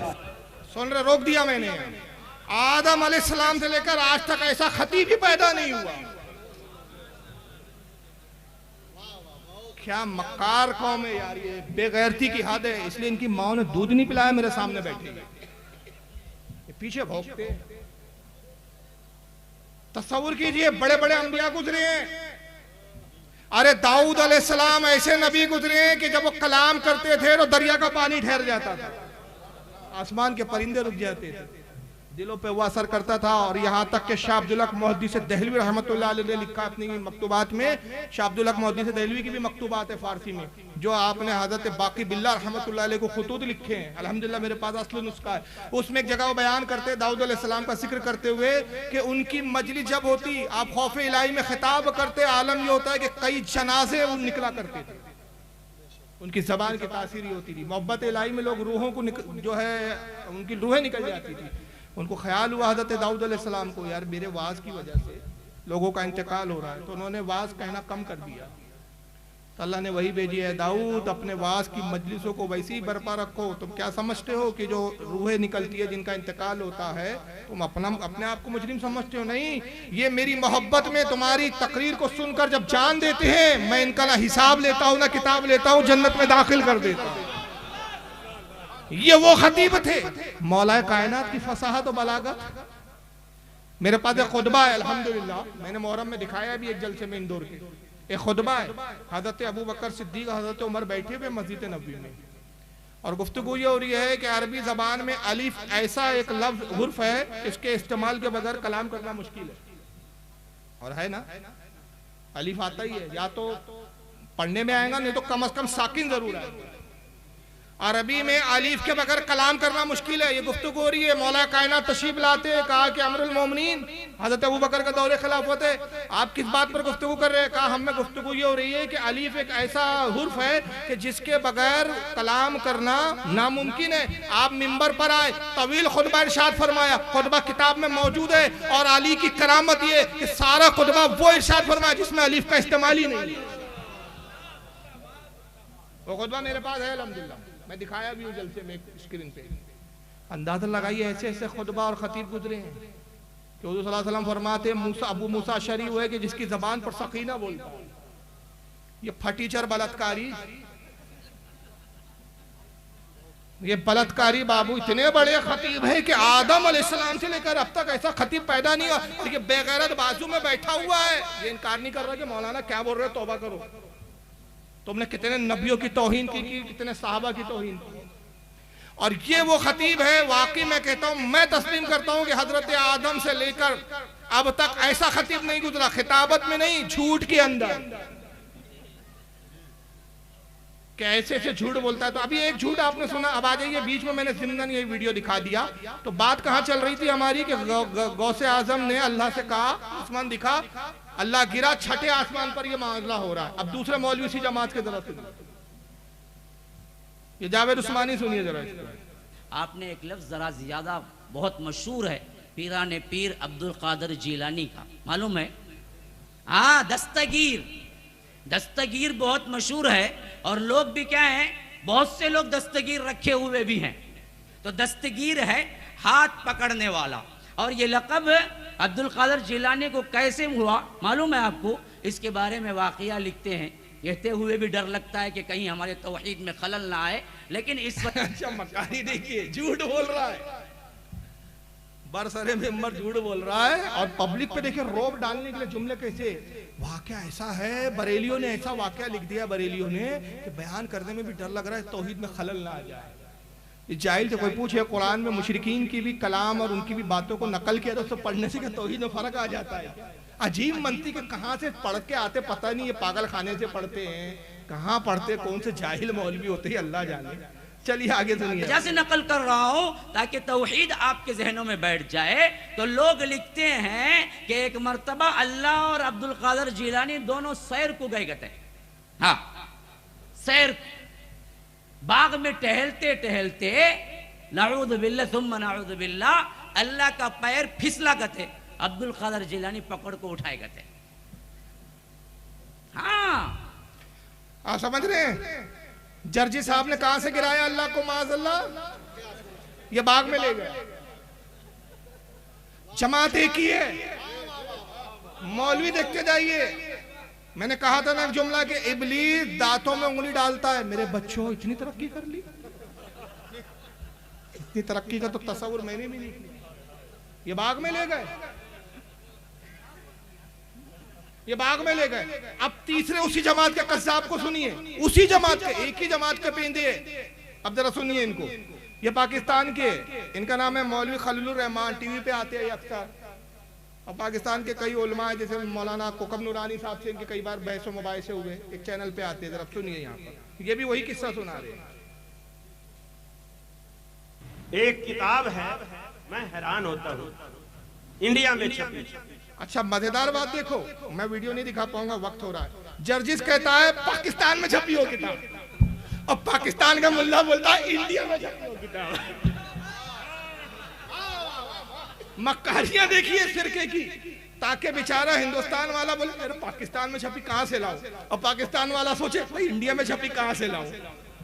लेकिन इन बेगैरतों को नहीं मालूम कि इंटरनेट ने उलमा अवाम पूरे दुनिया को ग्लोबल वेज में ऐसा तब्दील किया कि आज अल्हम्दुलिल्लाह इसी इंटरनेट की बरकत है कि पाकिस्तान के उलमा से भी कांटेक्ट है, दुनिया के तमाम उलमा से कांटेक्ट है। अगर वहां कोई इस तरह की किताब है तो वहां से हम बुला सकते हैं, पता कर सकते हैं। हमने सारा पता कर लिया और चैलेंज कर रहे, तो वो किताब तो दिखाओ जिसमें किस्सा लिखा हुआ है। किताब कहते पता ही नहीं है। अब सुनिए, वो पाकिस्तान इंडिया में छपी है, ये कह रहा है, सुनिए। अहले हदीस की दावत के दो पहलू हैं। झूठ बोलो। एक पहलू ये है कि लोगों बंदगी सिर्फ अल्लाह की, ये झूठ बोल रहा है। अहले हदीस की दावत के दो पहलू है, पैरवी सिर्फ रसूलुल्लाह की। माफ करना, अहले हदीस की दावत के दो पहलू है, झूठ बोलो सऊदिया की चाटो, इसके अलावा कोई पहलू नहीं। सारा मजहब रियाल, जितना झूठ बोलेंगे आका उतना खुश होगा। और ये झूठ क्यों बोलते हैं? आकाओं से ज़कात लेने के लिए बताते हैं इस तरह की तकरीरें। वहां देखो हिंदुस्तान में कितनी जहालत फैली हुई है, लोग गौसे आजम को अर्श आजम पर ले जा रहे हैं, आसमानों में ले जा रहे हैं, बागों में ले जा रहे हैं, अल्लाह को गिरा रहे हैं और गौसे पाक अल्लाह को बचा रहे हैं। ये हिंदुस्तान के बरेलियों का मजहब है। लाओ उनकी इस्लाह करना है, ज़कात दो, खैरात दो, सदकात दो, भीख दो, दो दो। पापी पेट का सवाल है, ये सब इसलिए फंटरगिरी हो रही है। ये एक पहलू है हमारी दावत, जो मैं समझता हूँ मुझसे पहले वो तबाह हजरात बखूबी इसको बयान कर चुके होंगे, मुझे दोहराने की जरूरत नहीं। मैं सिर्फ इतनी बात कहना चाहता हूँ। इंडिया से एक किताब छपी, पीर अब्दुल कादिर जिलानी की सीरत, उसका नाम है सीरत गौसे आज़म, सीरत गौसे आज़म। वो किताब छपी, उसके सफा नंबर 81 मेरे पास मोबाइल में उसका अक्स, उसका फोटो, टाइटल का भी और उस सफे का भी मौजूद है। ये मौलवी है, जाहिल को ये नहीं मालूम कि मुनाजरे की दुनिया में ये पीडीएफ बोलते हैं उसको, पीडीएफ फॉर्मेट की किताबें नहीं चलती, मोबाइल में है वो, मतलब बनी बनाई हुई किताबें। समझ रहे ना मेरी बात को भाई? मैं कोई किताब, वो तो कंप्यूटर से सॉफ्टवेयर जो होता है ना, फोटोशॉप एक सॉफ्टवेयर आता है, इन पेज सॉफ्टवेयर आता है, इसके जरिए कोई भी पेज आप तहरीर करके किताबी शक्ल में बना के मोबाइल में रख सकते हैं। ये प्रूफ नहीं बनती। प्रूफ क्या बनती है? हार्ड कॉपी बोलते हैं जिसको। ये दो कोई मुल्ला के पास नहीं है, मोबाइल में उसके पास, छप इंडिया में। और जर्जिस बोलता है मैं पाकिस्तान से लाया, और मैं 8 साल 10 साल से कह रहा हूं लाया तो दिखा, दिखाने को तैयार नहीं। बहरहाल अब इनकी मोबाइल में है, जरा सुनिए। उसके सफा 81 पर पीर साहब की को जो हम दस्तगीर बोले कहते हैं, वो क्यों कहते हैं इसकी वजह तस्मिया लिखते हैं। कहते हैं कि अल्लाह ताला और पीर अब्दुल कादिर जिलानी दोनों जन्नत में सैर कर, दोनों जन्नत में सैर कर। आगे केले का छिलका पड़ा हुआ था, नऊज़ बिल्लाह, नऊज़ बिल्लाह, नऊज़ बिल्लाह। अल्लाह की नजर न पड़ी, पांव पड़ गए। केले के छिलके पर अल्लाह की नजर न पड़ी, पांव पड़ गया। फिर केले का छिलका क्या करता है वो तो आपको पता ही है। अल्लाह फिसल गया नौज बिल्लाह मिन ज़ालिक। और पीर अब्दुल कादिर जिलानी चूंकि हाथ में हाथ दे के चल रहे थे जन्नत में, तो जब अल्लाह ताला नौज बिल्लाह फिसले तो पीर साहब ने फौरन हाथ खींच लिया, तो अल्लाह को गिरने से बचा, अल्लाह ताला को गिरने से बचा। तो अल्लाह ताला ने कहा, ऐ अब्दुल कादिर जिलानी, तूने हमारा हाथ पकड़कर हमें गिरने से बचाया है, जाओ आज से तुम्हारा लक़ब दस्तगीर। इब्लीस हैरान है कि मैं बाल नोच रहा हूं। सोचो यार, एक छठे आसमान में ले गया, किताब वही, किताब वही, छठे आसमान में ले गया, दूसरा गार्डन में ले गया, उसकी अम्मी ने गार्डन बनाया था, माली उसका बाप था वहां का।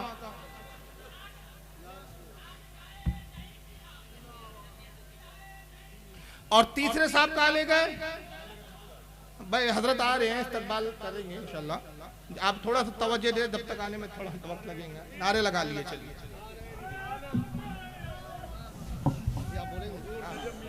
10 मिनट।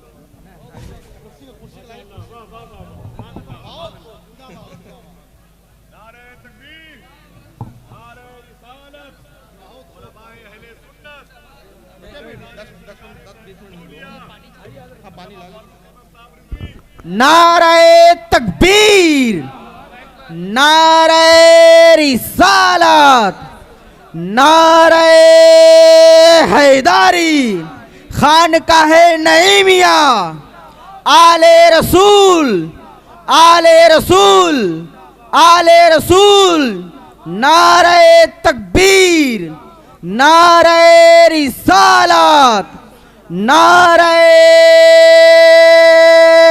हैदरी, नारे हैदरी, नारे गौस, नारे गौस, खानकाहे नईमिया, आले रसूल, नारे तकबीर, नारे रिसालत।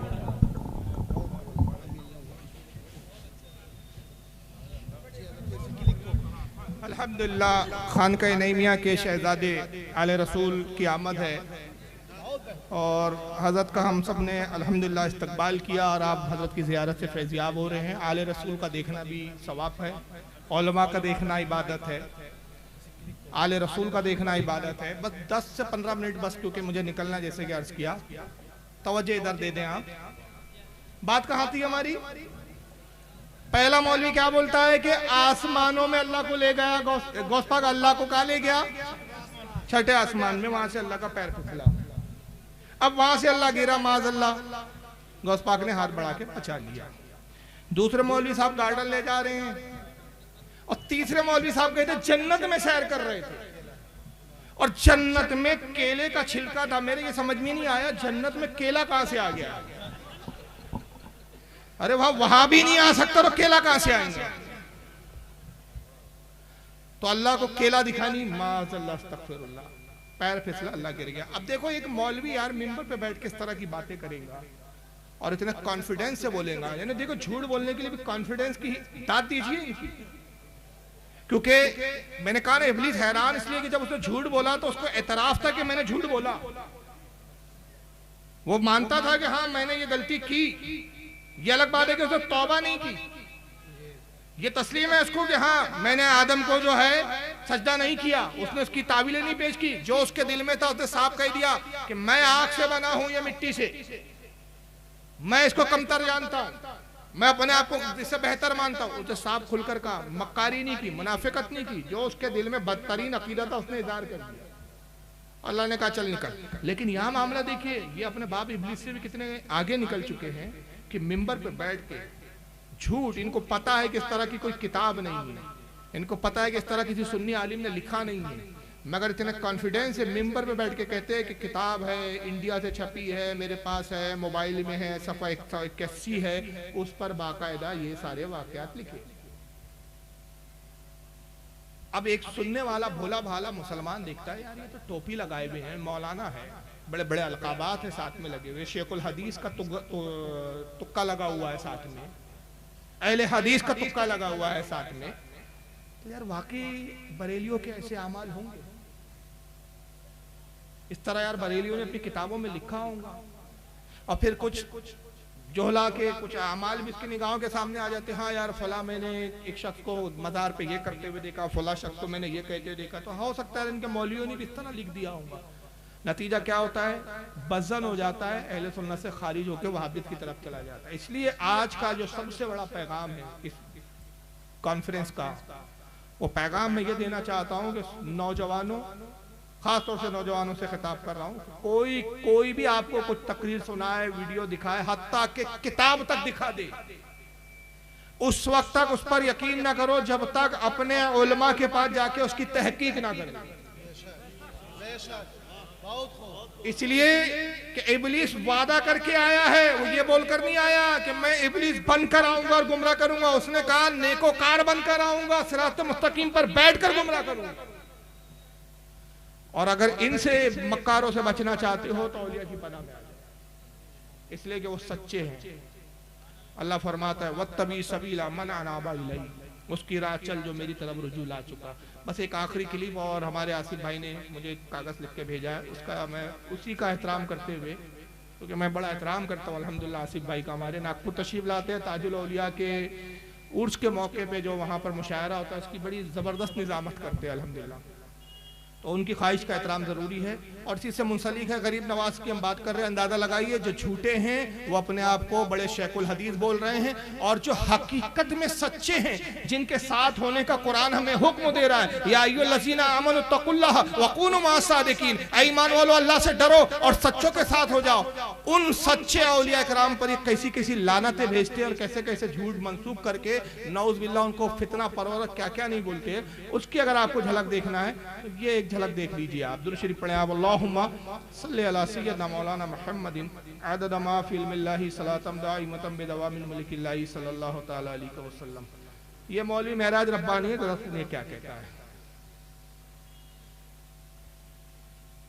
कि हमारे यहाँ जो मुल्कों में ये कहते हैं कि जी ख्वाजा अजमेरी ने पता नहीं इधर सलाम फेरा तो 90,000। उसी वीडियो की तरफ आ रहा हूँ, मैंने वहां बीच के छोड़ के जर्जिस कॉल निकाल दिया था। अब इसको सुन लीजिए मुकम्मल क्या कहा है आगे। मुसलमान हो गए कि जी ख्वाजा अजमेरी ने पता नहीं इधर सलाम फेरा तो 90,000 मुसलमान हो गए, और इधर सलाम फेरा तो 90 करोड़ इधर 1,000 मुसलमान हो गए।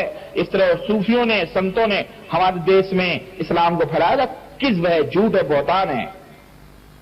ये तो 5वीं, 6ठी और 7वीं सदी हिजरी के लोग थे जो पहुंचे हैं वहां पर और खुराफात पहुंचाए। और बनु उमैया के दौर के अंदर क्या कहते हैं, साहिल सिंध के ऊपर, और कहां पूरा इस्लामी सल्तनत हो चुकी थी 2री, 3री सदी हिजरी के अंदर। ये तो 6ठी सदी में जाकर, 6ठी और 7वीं सदी में जाके हिंदुस्तान में इन्होंने शिर्क और कुफ्र की बीजें डाली हुई हैं।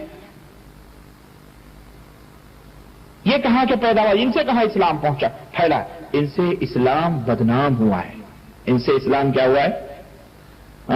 अगर वो किताबें जो हमारे मुल्कों में बुजुर्गों के नाम पर चल रही हैं, जैसे मतलब वही जो अभी मैंने अजमेरी, ख्वाजा अजमेरी के नाम की जो किताब बतलाई, वो किताब अब वो है, मौजूद है, उसकी पूरी प्रिंट कॉपी मौजूद है। मैंने सूफी और शैतान वाली वीडियो कैसेट में मैंने सबको दिखलाई है, उसके अंदर मौजूद है। कश्फुल महजूब जैसी खुराफात जो दातागंज हजवेरी के नाम से याद किए जाते हैं, उनकी अपनी लिखी हुई किताब मैं दिखाऊंगा इंशाअल्लाह, उसके अंदर भी खुराफात जो मौजूद हैं।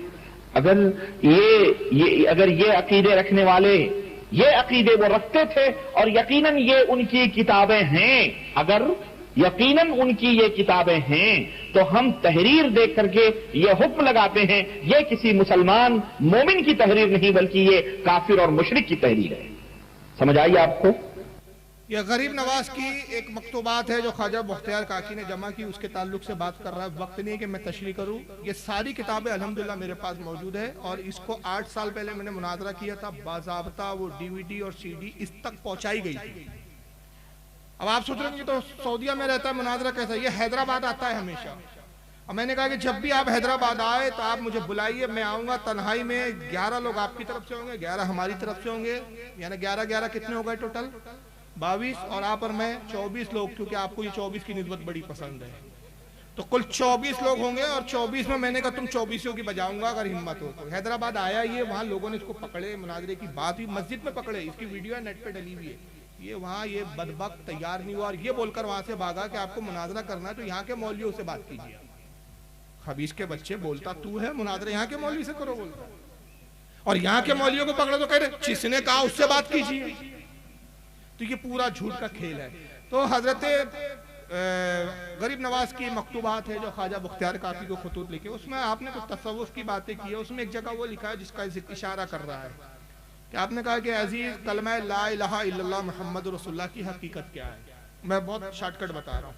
जब तू कहता है अजीज ला इलाहा इल्लल्लाह, तो तूने कलमे को जबान से अदा किया, इसको अपनी अमली जिंदगी में नहीं लाया। जब कहता तो कोई नहीं माबूद, तो तेरा नफ्स तो उस वक्त होता है।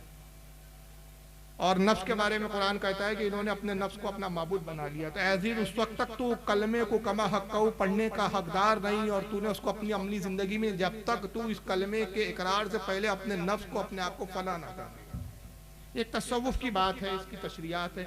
ये कहता है कुफरिया बात है, ऐसी तशरीह तो रसूलुल्लाह ने कभी नहीं की, किसी साहबी ने नहीं की। दाता गंज बख्श लाहौरी की कश्फुल महजूब है, उसमें कुछ बातें कह रहा है। कहता है कि इनसे इस्लाम बदनाम हुआ है, इन बुजुर्गों से।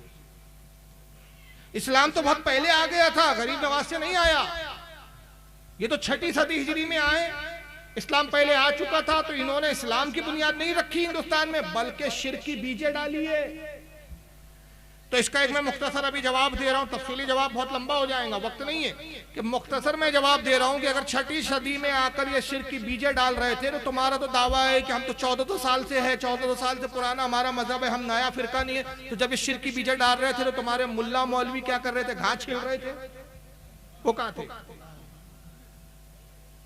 नऊज़ बिल्लाह, शिर्क की बीजें नहीं डाल रहे थे, शिर्क को खत्म करने आए थे, और शिर्क खत्म किया उन्होंने।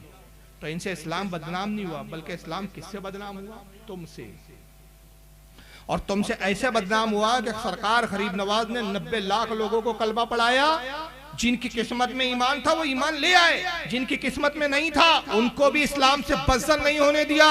नतीजा ये है कि वक्त का कितना ही मुतासिब प्रधानमंत्री किसी भी कुर्सी पर बैठ जाए, उसको भी खराज तहसीन पेश करने के लिए, खराज अकीदत पेश करने के लिए आज भी बारगाह गरीब नवाज में चादर पेश करनी पड़ती है।